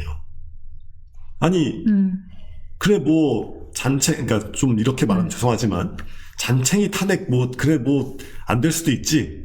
하지만 한덕수를 날릴 때는 굉장히 큰 결단을 내렸던 거고, 그리고 헌재 입장에서도 부담스럽습니다. 왜냐하면은 의회에서 대통령 대행을 탄핵할 때 180석이 필요하냐, 150석이 필요하냐, 200석이 필요하냐, 이걸 놓고도 민주당이 모르겠지만 가자 이랬던 걸 헌재가 받아줬잖아요. 처음부터 각하시켰으면 됐을 것을. 그걸 받아준 다음에 얘기가 이렇게 와버렸는데, 이게 헌재 입장에서도 너무 부담스러운 상황이 만들어져 있는 것이고, 이러면은 더더욱 결정은 미뤄질 수밖에 없죠. 근데 헌재는 미루면 안 돼요. 지금 한덕수 총리 같은 경우에는 그런 외교적 중요성도 있지만 사실 평의가 끝났는데 예. 임명을 안 하고 있는 건 무슨 속내인지 모르겠어요. 이게 헌재뿐 아니라 사법부 전반에 굉장한 악습인 게, 제가 검사는 불러서 조지고 판사는 밀어서 조지고 아니 예. 이거는 지연된 정의는 정의가 아니다, 이런 얘기를 법대 다닐 때부터 귀에 못이 박히게 듣잖아요, 법조인들은. 근데 정작 판사들은 판결을 지연시키는 것을 일종의 전략, 전술 내지는 자기가 뭘 해야 될지 모르겠을 때 일단 미루고 보고 심지랑이라는 얘기까지 나오죠. 왜 마은혁이 한덕수 총리 다시 복귀하면 마은혁 임명 안 할 테니까 이런 얘기가 나올 수밖에 없을 정도로 이유 없이 질질 끌고 있잖아요. 그러고 있는 동안 대한민국이라는 나라를 떠받치고 있는 어떤 그런 외교 안보의 가장 중요한 틀이 흔들리고 있다. 너무 중요한 얘기입니다. 그러니까 지금 물론 모든 국민이 다 나라 걱정을 하면서 막 거대한 맥락 속에서 자신을 생각할 필요도 없고 그게 바람직하지도 않습니다. 꼭 바람직한 건 아니에요. 하지만 저도 그런 사회 아니었으면 좋겠어요. 국가적 대사를 결정하는 위치에 있는 사람들은 자기가 하는 행동이 국가의 운영과 움직임에 어떤 영향을 미칠지를 심사숙고하면서 행동해야 되는 것이고, 그게 제가 정말 하고 싶은 이야기. 제발 2단계 앞 좀 보고 행동해라. 일단 지금은 어쨌건 대행이 뭘 하고 있는 자체가 비정상적이니까 적어도 한덕수 총리의, 저는 기각도 아니라 각하 대상이라고 보는데 빨리 해야 됩니다. 빨리 해서 일단 돌려보내고, 한덕수 총리까지는 책임 소재가 분명하잖아요. 이거는 여당, 현 집권당의 문제, 집권 여당과 현 정부의 문제라는 게 너무 분명한 상황이니까 이렇게 해서 현 정부의 책임으로 뭐가 잘 되건 못 되건 얘기를 좀 진행을 시키고 적당한 시점에서 챕터를 마무리 짓고, 트럼프 신정부라는 새로운 여건 속에서 우리가 나가야 될 방향을 고민해야 된다, 이런 거죠. 저는 노 의원님이 철학을 전공하셨죠? 그래서 꼭 여쭤보고 싶은 게 있습니다. 지금 다들 이 나라가 지나치게 분열되어 있다, 지나치게 양극단으로 가고 있다면서 걱정을 하고는 있으나 그 현상은 누구나 알겠어요. 이 극단이 나아지지 않는 이유가 뭔가요? 왜 우리나라 사람들은 의견이 다르면 그토록 죽도록 미워하나요? 이게 정체성의 문제가 되어버린 것 같아요. 그러니까 나는 누구냐 라고 할 때 나는 그러니까 정체성은 포지티브하게 정의될 수도 있고 네거티브하게 정의될 수 있습니다. 그러니까 나는 문화예술을 사랑하는 사람이야. 나는 문화예술을 사랑하는 사람이야. 나는 김치를 사랑하는 사람이야. 나는 한식을 좋아하는 사람이야. 이럴 수도 있는데, 나는 일식을 싫어하는 사람이야. 나는 빨갱이를 싫어하는 사람이야. 나는 자유민주주의를 사랑하는 사람이야가 아니라 나는 빨갱이를 싫어하는 사람이야 라는 식으로 네거티브하게 정의가 되면은 부정을 통해서 그 부정하고 있는 상대방과는 타협할 수 없는 것이 되어버리잖아요. 그러네요. 지금 민주당 지지층이 정체성이 뭐냐라고 묻는다면 난 절대 국힘은 못 찍어 이러는 사람들, 반국힘. 반국힘. 근데 지금 마찬가지로 국힘 지지층 중에 이제 상당수 이상 분들도 민주당 그거 다 이미 빨갱이 정당, 친중 정당 돼 있으니까 난 절대 못 찍어 라는 것이 정체성인 분들. 그러네요. 이미 마음속에서 제거를 해버렸는데 제거한 대상과 손을 잡을 수는 없죠. 그렇다고 해서 제3의 선택지가 주어지면은 쟤네 찍으면, 그러니까 제3당을 찍으면 쟤네가 우리 저 어부지로. 나쁜 놈들이 어부지리를 받을 테니까 절대 안 돼. 결국 답은 정해져 있는 겁니다.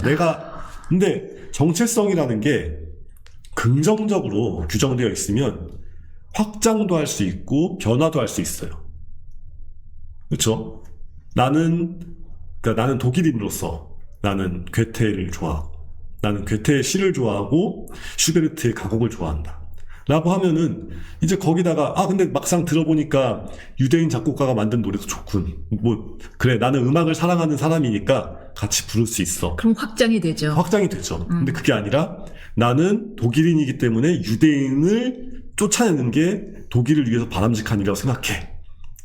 이게 중심이 되어버리면 어떠한 경우에도 유대인을 탄압해야 되는 거고, 그렇게 되면은 그런 정체성을 가진 사람들이 이제 뭉쳐서 정치적인 세력을 형성하고 정치적인 움직임을 만들면 역사적인 비극으로 향할 수밖에 없죠. 너무 중요한 얘기를 했다. 반목이 정치성이 되는 예. 순간 어쨌든 합쳐질 수가 없고. 이게 한국뿐 아니라 미국에서도 왜 이렇게 정치가 문제가 되느냐라고 했을 때, 옛날에 워싱턴 포스트 편집장이었고 지금은 이제 그 뉴욕타임즈에서 하고 있는 에즈라 클라인이라는 사람이 이제 Why We Are Polarized라고, 국내도 번역서가 있어요. 번역 제목이 기억이 안 나는데 그 책에서도 한 얘기입니다. 그러니까 미국인들 설문조사를 해보니까 내가 왜 민주당을 찍냐, 내가 왜 공화당을 찍냐, 저놈이 싫어서. 대해서 저놈이 싫어서 찍는다라는 답이 점점점 늘어나고 있는 거예요. 그러면서 미국도 굉장히 정치가 양극화되었고, 그 결과 지금 사실상 이제 미국이란 나라의 시스템이 막 뒤엉키고 있는 그런 상황이 된 거죠. 그거 진짜 정치인들 잘못이에요. 예. 일부러 싫어하게 만들었잖아요. 예, 그쵸. 갈등을 유발해서 자기 표를 예. 만든 거잖아요. 예. 난 노현이 나오면 이런 이야기를 할 수 있어서 정말 좋습니다. 아유, 큰 깨달음 얻어갔네요. 감사합니다. 이야기 잘 들었습니다. 감사합니다. 예.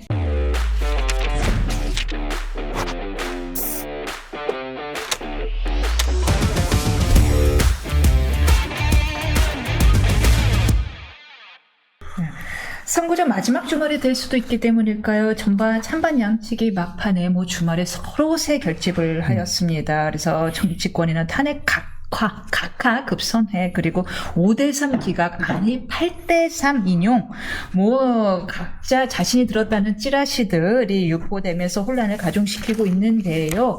배종찬 인사이트 K 연구소장님과 함께 이 지금 공론 분열, 그리고 여야 잠룡들의 행보까지 짚어보도록 하겠습니다. 자, 이제 결과적으로 탄핵 인용이 나오면 조기 대선, 기각이 나오면 직무 복귀. 어느 쪽으로도 엄청 혼란스러울 거예요. 그렇죠. 지금 일단은 세 갈래 길이죠. 예.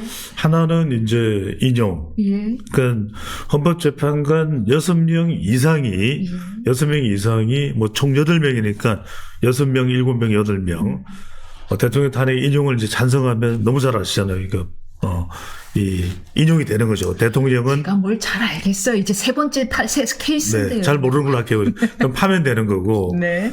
또 이제 3명 이상이 대통령의 이 심판에 대해서 기각 의견을 내면, 혹은 각하. 그렇죠. 한 명이라도. 3명이 되면 이제 각하가 기각이 되는 거죠. 네. 또 하나가 이제 각하입니다. 예. 그러니까 이제 하나는 인용, 하나는 각하, 나머지 하나는 이제 기각, 그다음에 각하가 되겠죠. 대통령 각하 아니에요. 이제 각하. 그러니까 말 그대로 이 절차상에 문제가 있다. 그래서 더 이상 재판과 이것을 심사를 할 수가 없다.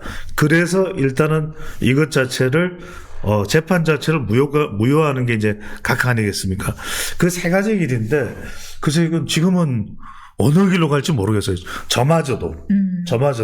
왜냐하면 첫 번째는 계속해서 이 공방을 치열하게 벌여왔다라는 거, 첫 번째는. 두 번째는 만약에 인용이고 또 더군다나 이것이 내부적으로는 조율이 됐다면 빨리 선고를 내리겠죠. 이게 미룰 일이 없겠죠. 미루면 미룰수록 국민들의 어떤 궁금증 또는 의심, 또 진영 간의 치열한 지금 대치 국면, 긴장관계, 이건 더 깊어질 수밖에 없죠. 이건 헌법재판소도 부담이 되는 것이거든요. 근데 좀 늦춰지고 있어요. 그 다음에 이건 뭔가 인용을 하고 싶은데 잘 안 되나? 그럼 기각인가? 아니면 이도저도 아니니까 각하일까? 이게 다 생각될 수밖에 없어요. 그래서 지금은 어느 한쪽으로 갈 수 있다라고 단정 짓기가 매우 어려운 상태다. 정말 말 그대로 오리무중. 오리무중. 정말 안개 한 치 앞을 내다볼 수 없는 그런 상황으로 보입니다. 인용의 경우에는 이제 우리가 그림이 그려져야 한번 겪어봤잖아요. 그렇죠. 이제 조기 대선이 치러질 거고 어제 권성동 원내대표가 우리는 승복하는 것이 당의 공식 입장이다라고 했기 때문에 결국 경선 뭐 조급히 막 급하게 막 치러서 뭐 지든 이기든 결국은 대선 치러질 테고 그 그림들이 장미 대선 치러질 테고 그 그림들이 그려지는데 카카오공 기각은 어떻게 될지 그림이 안 그려집니다. 그렇죠. 이제 예. 이 얼마나 정말 나라가 기각이든 각하가 되면은 예. 첫 번째 생각할 수 있는 것은 윤석열 대통령은 이제 복귀예요. 그러면은 그동안 윤석열 대통령과 관련해서 진행되어 왔던 것이 다 또 의개인이에요. 일단은 명태균, 그 다음에 김건희 여사 특검법, 김건희 특검법, 그 다음에 최혜병 이 부분도 지금 다시 한 번 더 재반복되는 그러네요. 또 의정 갈등 관련되는 부분에 대해서도 윤석열 대통령이 어떤 판단을 하느냐에 따라서 연금개혁 관련해서도 어떤 판단을 하느냐에 따라서 이게 확 지금 어느 정도 좀 조율 단계에 들어가 있는 것도 있거든요. 의사 숫자라든지 의대 정원이라든지 또 연금개혁 관련된 부분 이런 부분들이 확 뒤집어질 수도 있는 겁니다. 그런 상황인 만큼 말 그대로 윤석열 대통령의 비상계엄 이전 상태 되돌아가는 것. 두 번째로는 이 기각 또는 각하되는 경우에는 탄핵 찬성했던 민주당 지지층 탄핵 찬성 대혼란이 벌어질 거예요. 대혼란. 먼저 4월과 5월은 주말에는 전국적으로 이렇게 막 또 이 집회와 또 윤석열 대통령이 말 그대로 이제부터 윤석열 대통령은 탄핵을 계속 부르짖을 거예요. 탄핵될 때까지 이런 상황이 될 것이고 탄핵 소추안이 다시 또 나오겠죠. 그렇죠. 예, 나오지만 이제 되겠죠. 뭐 예. 그걸 통과될 가능성은 많지 어렵다고 않다. 봐야 되죠. 통과가 안 될 왜냐하면 것이다. 국민의힘으로서는 일단 경험했기 때문에 이걸 반복하기 때문에 그러니까 막 대치 국면이 될 수밖에 없을 거예요. 세 번째는 뭐냐면 결국 우리 경제 지금 트럼프 외교. 관세 전쟁 외교 이른바 민감 국가에 올랐다는 그 보도도 충격. 상당히 우려스러운 충격이거든요. 그게 뭐 중국, 북한, 러시아, 이란. 뭐 이란, 시리아 다 들어가 있어요.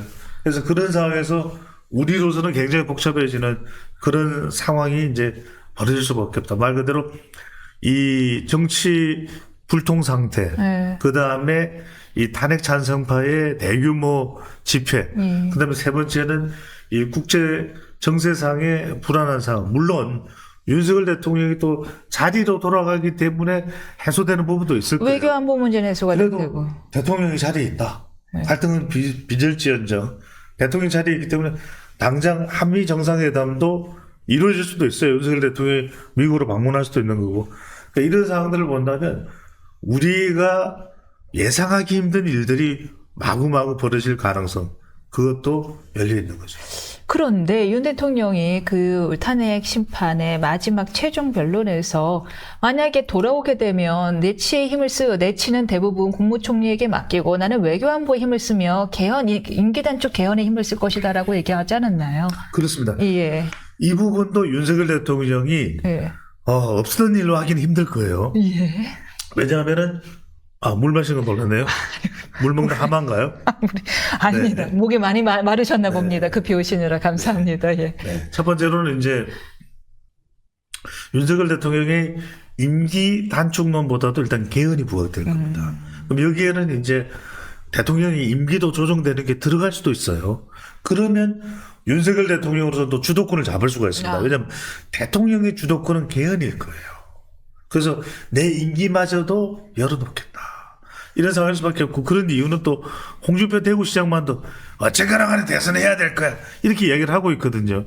그 이야기는 2027년으로 예정되어 있는 다음 대통령 시기보다는 좀 좁혀질 가능성이 있다. 대통령 시기가 선거 시기가 당겨질 수 있다. 이런 얘기가 있고 두 번째로는 윤석열 대통령이 개헌을 이야기했기 때문에 이 부분에 있어서 주도권을 상당히 좀 가져가기 위해서는 야당과도 소통할 수밖에 없거든요. 그러니까 이전과는 달라질 수밖에 없을 거다. 또 여론이 중요하다는 걸 알거든요. 대통령이 이제는.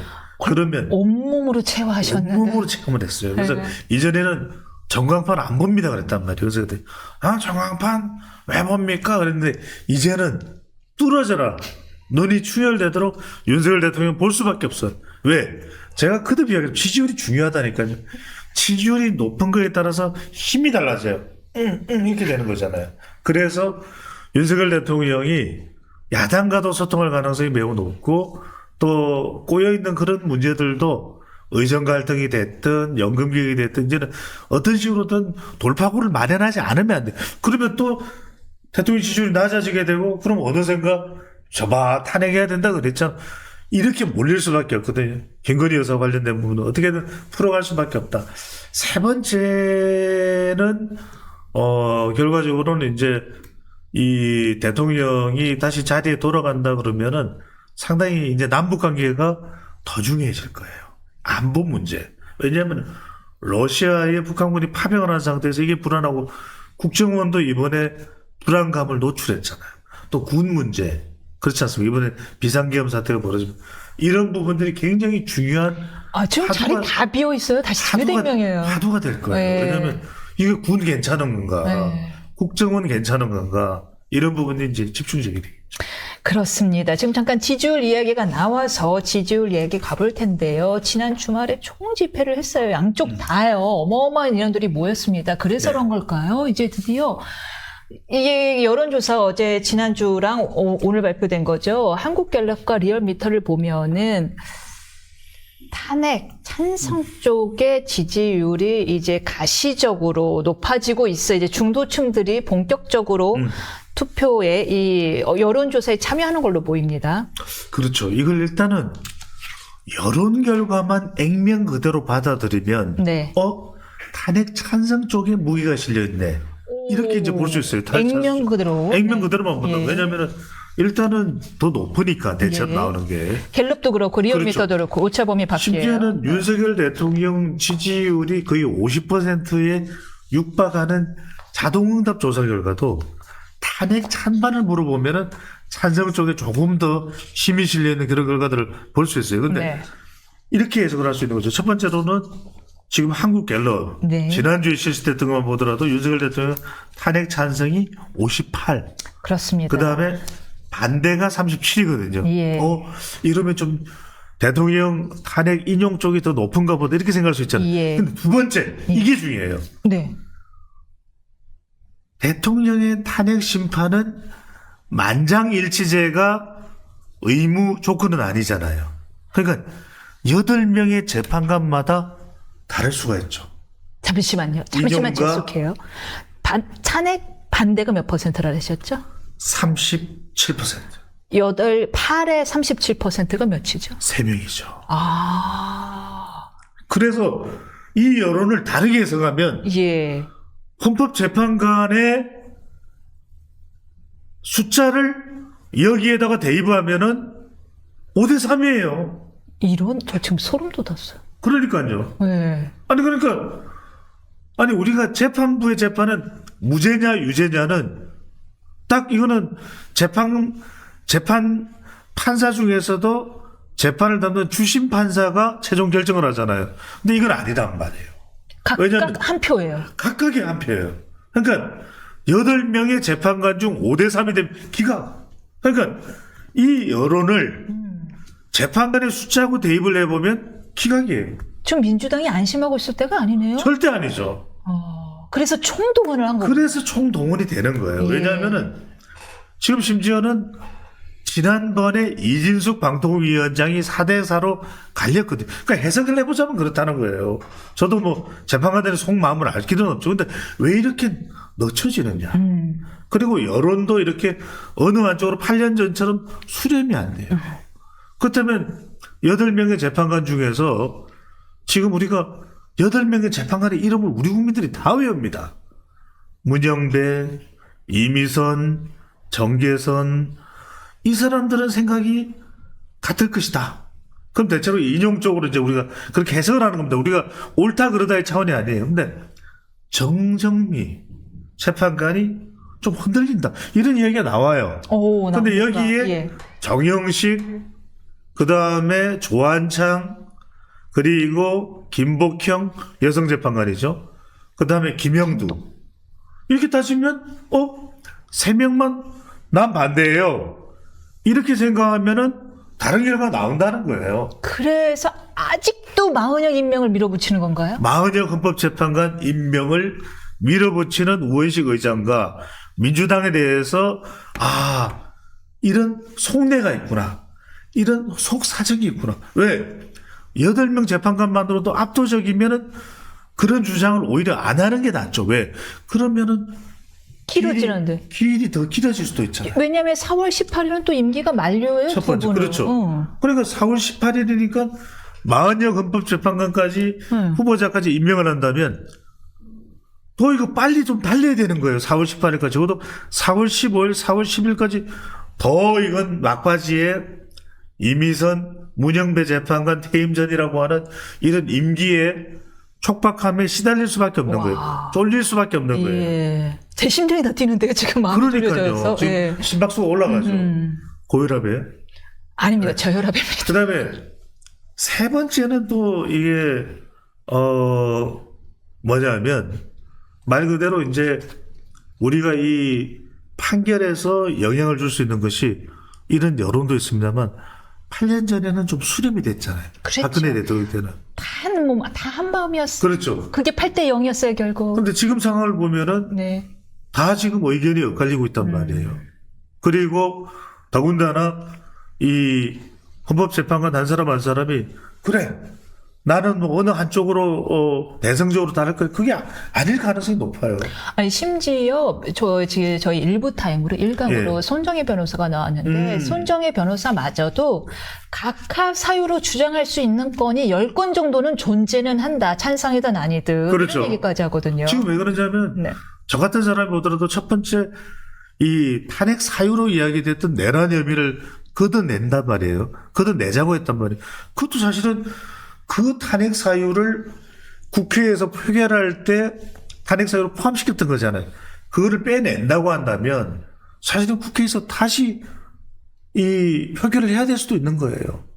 그 외에 지금 검찰에서 경찰에서 또 공수처에서 수사했던 것을 증거로 채택하는 이 부분도 헌법재판소법에 위배되는 거 아니냐. 이것도 각하 사유가 될 수 있어요. 그 다음에 이 관의 구성 부분에 대해서 EU 재판소 아시죠? 유럽 재판소 같은 경우에는 그 재판관의 이 가족이 누구냐에 따라서 그 판결이 취소된 적도 있어요. 재판관의 조카가 국회 측 변호사였죠. 그러니까 유럽입니다. 예. 유럽에서. 그러면 그런 사항들을 본다면 충분히 윤석열 대통령 변호인단에서는 그 부분을 적극적으로 제기할 수 있는 부분이거든요. 남편과 남동생 얘기 말씀하시는 그렇죠. 동생 얘기. 재판관의 구성과 네. 왜냐하면 그것 자체가 얼마든지 이 판결에 충돌을 가져올 수 있는 부분이거든요. 그럼 네. 각하해야 된다. 그러니까 이제 만약에 이 헌법재판관 8명이 평의를 하는데 인용적으로 또 수렴이 안 되고 또 각하 의견이 또 나와서 각하야 이러면은 양쪽 다 지금 일단 여론조사상으로는 인용 쪽이 탄핵 찬성이 높다 보니까 그럼 이도 아니고 저도 아니고 각하 쪽으로 가자. 왜냐하면 이건 어느 판결을 내리는 게 아니기 때문에. 사실 재판관 입장에선 제일 속 편하죠. 그렇죠. 그리고 또 어차피 국회로 또 공을 넘기는 것일 수도 있거든요. 그럼 다시 표결해야 되니까. 국회에서 이제 다시 표결을 해야 되는데 그러면 이제 헌법재판소에서는 어차피 여러 가지 사유들 자체가 각하될 수밖에 없고 아까 손정혜 변호사도 각하될 사유만 10가지가 존재한다고 그랬잖아요. 그렇게 될 사항도 있는 거죠. 근데 각하가 만약 된다면은 다시 또 탄핵의 시기는 탄핵 소추의 시기는 또 처음부터 다시 또 이제 의원들이 이제 이거 들고 가는 것부터 또 시작하는 건가요? 그렇죠. 이제 답답하네요. 막 국회도 그렇게 되면 여야 간에 국회 운영이 제대로 되겠습니까?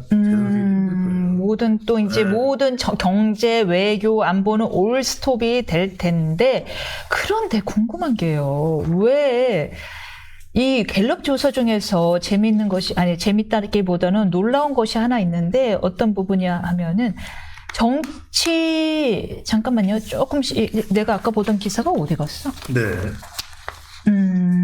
이게 지금 혈압이 높아져서 그럴 거예요. 네.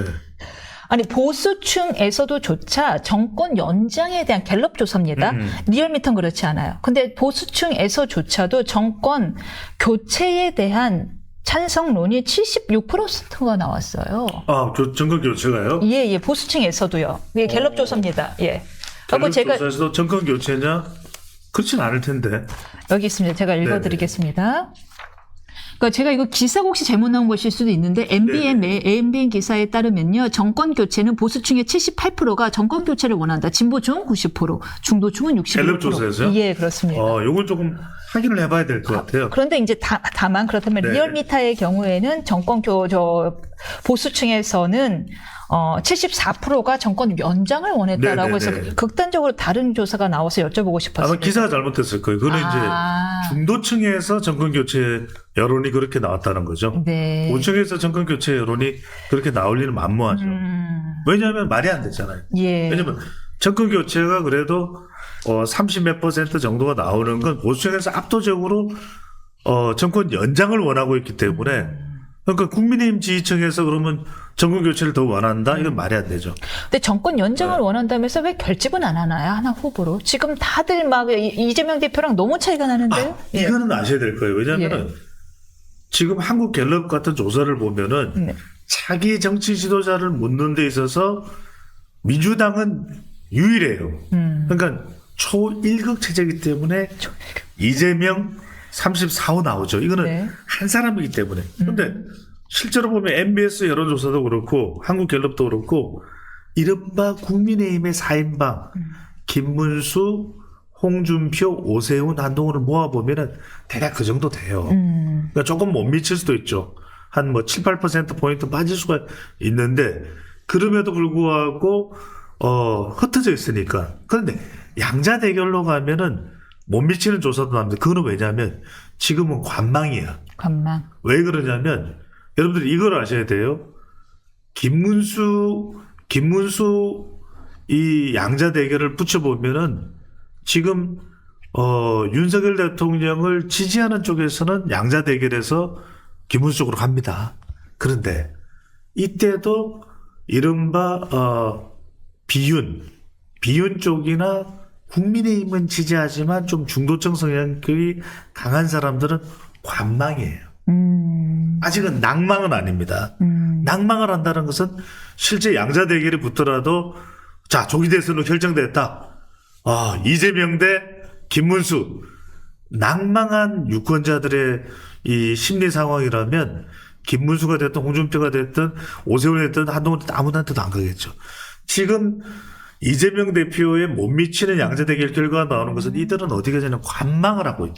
그런데 이게 만약에 이제 조기 대선으로 들어간다, 또 이재명 대표가 2심 선고가 어떻게 나온다에 따라서는 거의 박빙으로 가거나, 두 번째는 이재명 대표의 2심 선고 결과에 따라서 이재명 대표보다도 앞서는 그런 결과가 양자 대결에서 나올 가능성도 있다. 있다. 그것이군요. 어차피 왜냐하면 당 지지율 차이는 엎치락닥치락 하고 있잖아요. 그렇죠. 그런데 후보 지지율 차이는 너무 커서 이 괴리가 그죠. 어디서 나오는 건가 했더니 네. 오히려 네. 지금 같은 상황이라면 자 보세요. 여러분들 탄핵 찬성이나 정권 교체나 이런 여론들을 본다면 이재명 대표가 지금보다는 한 10%포인트가량 더 나와야 돼요. 그러면 이재명 대표는 왜 양자 대결이 됐든 차기 정치 지도자를 이야기했을 때 본인은 민주당에서 사실 거의 유일하잖아요. 지금 김동연, 김경수 어느 누구도 범접을 못 하잖아요. 그런데 불구하고 이재명 대표가 안 나오는 이유는 그만큼 민주당 지지층 또는 야권 지지층 중에서도 비선호, 비호감, 또 혐오 이 유권자들이 있는 거예요. 여기는 이제 중요한 게 재판이나 그동안 이재명 대표의 정치적인 이 이력 또 과정에서 이 이른바 호감도를 만들지 못했던 그런 유권자들은 좀 이제 비호감인 거죠. 하지만 역시 관망하고 있다가 선거가 되면 찍을 거 아니에요. 투표되면. 그런데 이제 그래서 사실은 이 조기 대선에 가면 양자 대결이 되면 이제 윤석열 대통령의 운명도 결정이 된 거죠. 비슷해져요. 결국은 당 지지도네요. 선거는 비슷해져요. 비슷해져요. 그리고 생각해보세요. 경선 중에는 한동훈 후보가 됐든 김문수 후보가 됐든 서로 어르렁거리겠죠. 오세훈, 홍준표 다 어르렁. 근데 이런 상황에서 탄핵 정부 속에서 만약에 조기 대선으로 가는 상황이 된다면 경선에서 1위 후보가 국민의힘도 결정된다면 나머지 후보들은 어떻게 했어요? 다 우리도 힘을 보태. 그렇게 이야기할 수밖에 없어요. 심지어 한동훈 후보라고 할지라도 한동훈 전 대표라도 경선에서 본인이 1위가 되면 몰라도 1위가 안 되면 저도 백의종군에서 돕겠습니다.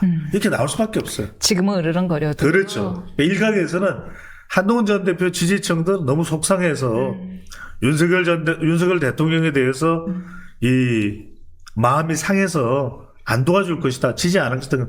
그렇지가 않아요. 왜? 이재명이라고 하는 후보에 대한 이재명 대표에 대한 이 포비아 또 반대 정서가 강하게 작동하거든요. 그렇기 때문에 이들은 또 뭉칩니다. 선거가 되면요, 투표 안 하는 것보다 낫겠다 이렇게 생각하고 유권자들이 모여들기 때문에 실제로 대선으로 간다면 거의 박빙. 경선 룰이 중요할 것 같아요. 진짜 고차 방정식이잖아요. 지금의 지지층이 원하는 사람은 뭐 일단은 김문수 장관인데 중도 민심 고려 안 할 수가 없잖아요. 알잖아요. 안 할 수가 없죠. 예. 안 할 수가 없는데 일단은 조기 대선으로 간다면 굉장히 중요한 질문을 하세요. 국민의힘에서는 일단 유리한 고지를 선점하고 있는 사람은 첫 번째로는 김문수, 네, 일단은 두 번째로는 오세훈이라고 봐야 돼요. 왜 그러냐면 일단은 김문수의 경우에는 지금 이 국민의힘 지지나 보수 결집된 지지층은 일단 윤석열 대통령을 중심으로 움직이거든요. 그러면 윤 대통령의 지지표를 많이 가져올 수 있는 사람 김문수겠죠. 원래는 홍준표일 수 있는데 그 캐릭터를 김문수 장관이 많이 가져가서 중국 사람 아니에요. 방자다. 그러면서 이렇게 이제 일단 가져가는데 덜 가볍죠. 그러면서 덜 가볍죠. 비슷한 그렇죠. 캐릭터인데. 네, 비슷한 캐릭터인데 그러니까 홍준표 시장으로서는 난감한 거예요. 그렇다고 해서 김문수 장관을 또 물고 뜯고 싸울 수도 없는 상황인데 지금까지 한동훈 대표만 견제했는데. 오히려 한 명만 팼죠. 한동훈만 팼는데 그 느닷없이 김문수 장관이 등장을 해요. 이게 인생도 모르고 정치도 모르는 거예요. 근데 자 그러면은 오세훈 시장은 서울시장은 왜냐? 지금 딱히 막 적극 지지층들이 막 달라붙지는 않아요. 그런데 확장성이겠죠. 그러니까 이제 오세훈 시장한테 기대할 수 있는 건 명태균 이런 거야 뭐 미치는 영향은 제한적인 거고 이게 무슨 선거판을 뒤흔들 사안은 아니고. 아니라고 보시는군요. 이건 아니에요. 예. 선거하고 우리가 한두 번 하는 것도 아니고. 근데 이제 이건 중요한 것 같아요. 확장성은 그러면 누가 있느냐? 오세훈이죠. 왜 그러냐면 일단은 다 해봤잖아요. 뭔가 터집 잡을 게 많지가 않아요. 우리가 냉정하게 따져봤어요. 입증의 시간을 그렇죠. 이제 무슨 충분히 가졌다. 정치적인 선입견을 가지고 달려들지 않는 이상은 아니, 오세훈이 보면 국회의원도 했잖아. 서울시장도 해봤잖아요. 여러 번. 또 떨어져도 봤잖아. 이 사람은.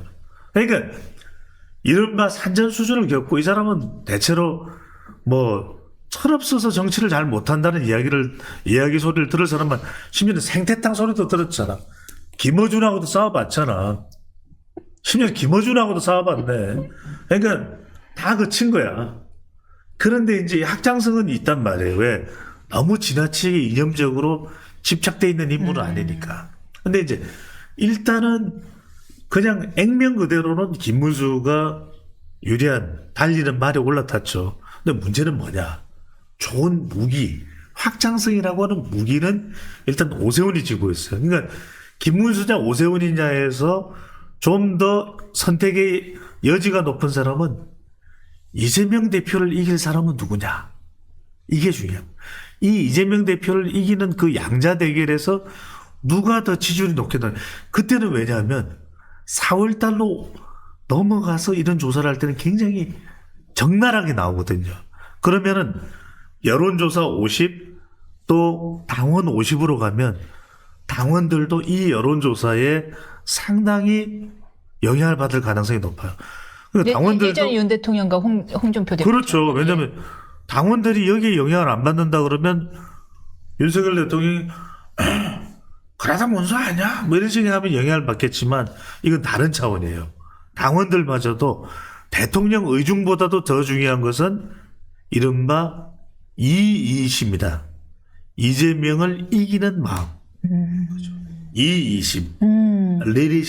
리리심이거든요.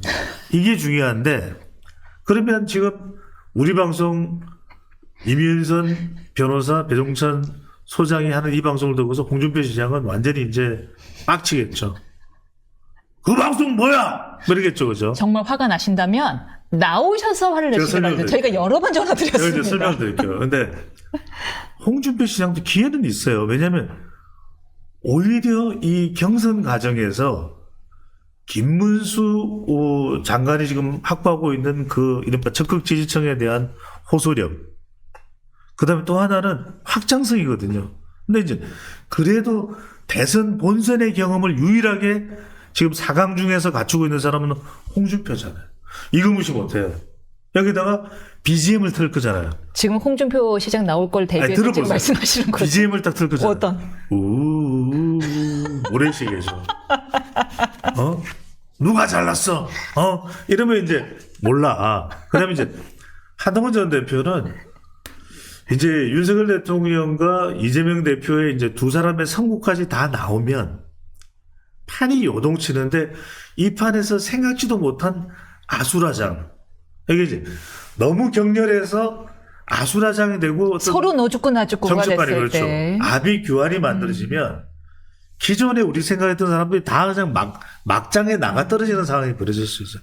그러니까 한동훈 전 대표의 기회는 기존에 이재명 대표도 너덜너덜 사실상 4강 중에서 김문수, 홍준표, 오세훈까지 너덜너덜해지는 상황이 오면 그때는 사람들이 야 그래도 아예 판 자체를 다르게 가보자.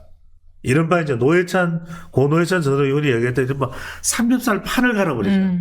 그러니까 판가리가 될 정도로 우리 국민들이 완전 이건 아니야. 아예 판을 바꾸자. 그랬을 때는 오히려 한동훈 전 대표한테도 기회가 올 가능성을 배제할 수는 없다. 배제할 수는 왜냐면 없다. 우리가 지금 언제 누가 출연할지 모르는데 일단 제가 좀 밑장을 좀 깔아놓고 일단은 선두 경쟁은 오김 이렇게 가능성이 높다고 봐야 됩니다. 만일 윤 대통령이 업무에 복귀하게 될 경우 윤 대통령이 이제 여론의 중요성을 체화했다고 하니 그렇죠. 전에 총선 때 개입했듯이 이번에는 개입할 가능성이 많지 않기를. 복귀하면요. 근데 윤석열 대통령이 복귀하면은 첫 번째 여러분들 대통령이 복귀하면은 대선을 조기 대선할 이유가 없죠. 대선이 없네요. 죄송합니다. 제가 없죠. 너무 바보 같은 질문을 했네요. 지금 막 윤석열 대통령 지지자분들도 많이 볼 거예요, 우리 방송. 죄송합니다. 지금 큰일 날 질문을 했네요. 배우자가 복귀하게 마음을 되면 잘 냈네요. 여기 사람들은 배추도사네. 저렇게 배추잎 제가 넓어요. 부족했습니다. 근데 두 번째는 뭐냐면 대통령이 만약에 탄핵이 인용돼서 파면됐을 때 자리에서 물러나고 이제 윤석열 대통령은 사저인 아크로비스타로 갈 가능성이 높죠. 그러면 조기 대선이 있을 경우에 어떻게 되겠냐? 유심히 작동하죠. 왜냐면 그건 윤 대통령과는 무관하게 윤 대통령 주변 사람들이 그래서 실제로 심지어는 어떤 이야기가 나냐면 윤석열 대통령의 마음은 윤심은 원진영 전 장관에게 가 있다는 말도 있어요. 요즘 나오더라고요. 그럼요. 그러니까 그 이야기는 뭐냐면 지금 거론되는 사람이 아니라 윤석열 대통령과 사실은 운명 공동체처럼 행동을 했고 인식되는 사람이 누구냐? 원희룡 전 장관. 또 원희룡 전 장관은 한번 이재명 대표 싸워봤잖아요. 개항에서. 그렇죠. 우리가 왜 고기도 먹어본 사람이 안다고 한번 붙어본 원희룡 전 장관. 그리고 원희룡 전 장관은 사실상 자기의 정치적인 운명을 대통령과 함께 한 거나 다름없어요.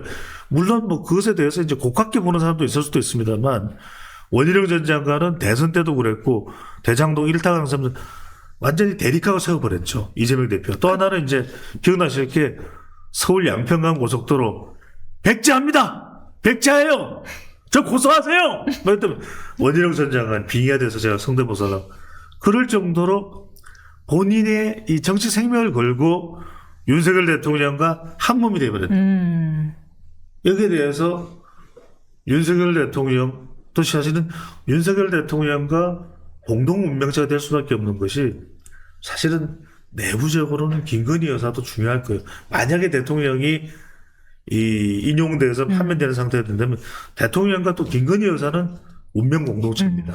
그러면 그때 낙점을 받거나 윤심이 강하게 실릴 사람은 원전 장관일 수도 있어요. 원전 장관이다. 왜 원전 장관은 후보자 이름이 전혀 여론조사에 전혀 안 잡혀요? 왜냐하면 그건 아직까지 이제 보도에서 전면에 내세운 뭐 전환길 강사도 저 보사에 포함된 것도 있어요. 근데 우리 시간에 뭐 다 소개를 하기는 그렇잖아요. 알겠습니다. 마지막 질문하려고 하는데요. 권성동 원내대표가 헌재 결과에 승복하는 것이 당 공식 입장이다라는 이야기를 했습니다. 어떻게 조금 당 지지율이 올라가는 데 도움이 될까요? 뭐 이거는 지지율하고는 상관없는데 지금 선고일이 21일이든 아니면 24일이든 뭐 26일일 수도 있고 26일이든 28일 그러니까 정말 대난리가 날 거예요. 8년 전에 파장에 저는 최소 10배 많게는 100배로 봐요. 왜? 그때도 사망 사건 유형적으로 눈에 보이는 파장은 뭐 한 10배라 하더라도 심재적인 파장 이 파급은 한 100배 될 거예요.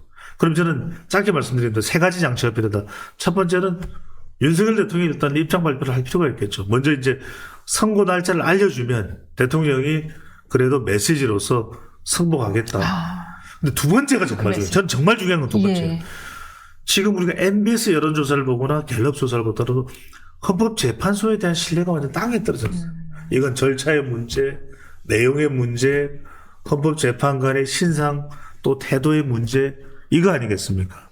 그 다음에 여야 간의 진영 간으로 갈려져 있는 그런 것도 이유가 되겠지만 헌법재판소의 판결문이 저는 명문장이 나와야 된다. 그리고 마지막 선고하는 그 날짜가 그래서 저는 이 최재 감사원장과 이 부분은 국민들이 볼 때 헌법재판소의 선고를 납득할 수 있도록 먼저 했다고 봐요. 그러면 한덕수 국무총리 선고도 먼저 해라! 먼저 해라! 이게 중요하죠. 이걸 해서 헌법재판소의 신뢰도를 적어도 일주일 사이라도 더 저는 끌어올릴 필요가 있어요. 내일 또 박성재 법무부 장관의 이 추가 변론인가요? 결론이 있을 겁니다. 네, 선고죠. 그죠? 네. 그러면 공정해라! 공정해라! 그러니까 국민들을 성복시키는 저는 가장 중요한 거는 헌법재판소가 끝까지 그래도 조금 더 공정, 조금 더 공정. 저는 그래서 이 판결문이 중요해요. 판결문이 명문장이 돼야 된다.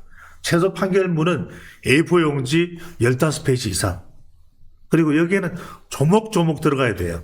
조목조목 그동안 우리가 모두 궁금했던 헌법재판소에 관련된 내용들이 다 들어가야 됩니다. 그리고 그 내용에는 비상계엄에 대해 어떻게 생각하는지, 그 다음에 정은이 엇갈렸던 부분, 그 다음에 헌법재판관의 처신에 대해서 사회적으로 이의가 또 문제를 지적당했던 부분, 그런 부분까지 우리가 이 헌법재판소의 신뢰를 실추시킨 것은 죄송합니다는 그런 부분적인 내용까지 다 포함되어야 될지도 몰라요.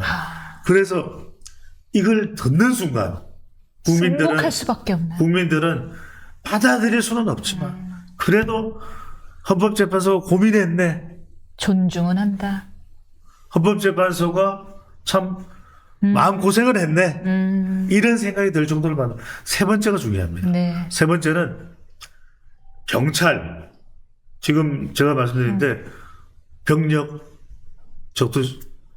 5만 명 이상을 확보해야 됩니다. 지금 안 그래도 지금 난리가 났어요. 서울경찰청, 네. 그 다음에 100% 동원한다고. 네네. 네. 동원을 해서 굉장히 치밀하게 접근해야 됩니다. 그 다음에 모든 방호복. 그래서 선제적으로, 옥상 위에서, 건물 옥상 위에서 누가 떨어지는 사람이 없나. 심지어는 방화나 이런 부분, 긴급 소방대, 119 구구대. 참 안타깝습니다. 우리 겨울철에 화재나기 십상인데도 그 현장이 아니라 이 현장에 인력들이 투입되고 각 병원 지금 가뜩이나 전공의가 부재된 상태, 공백 상태. 여기에도 저는 24시간이 아니라 선고난 시간으로부터 48시간 최소 48시간 서울 시내와 주요 지역 광주, 대구, 그다음에 부산, 그다음에 전주 이 지역들은 청주 주요 지역. 그렇죠. 수원. 예. 이 지역들은 아주대 병원. 이 지역들은 중증외상센터. 웃을 일은 아닙니다. 이 지역들에 대해서는 반드시 긴급 대응이 돼야 긴급 가포 비상을 발령하여 와 이거 군도 비상이겠네요. 사실 그럼요. 지금 저쪽 휴전선도 비상해야 되겠어요. 그렇습니다.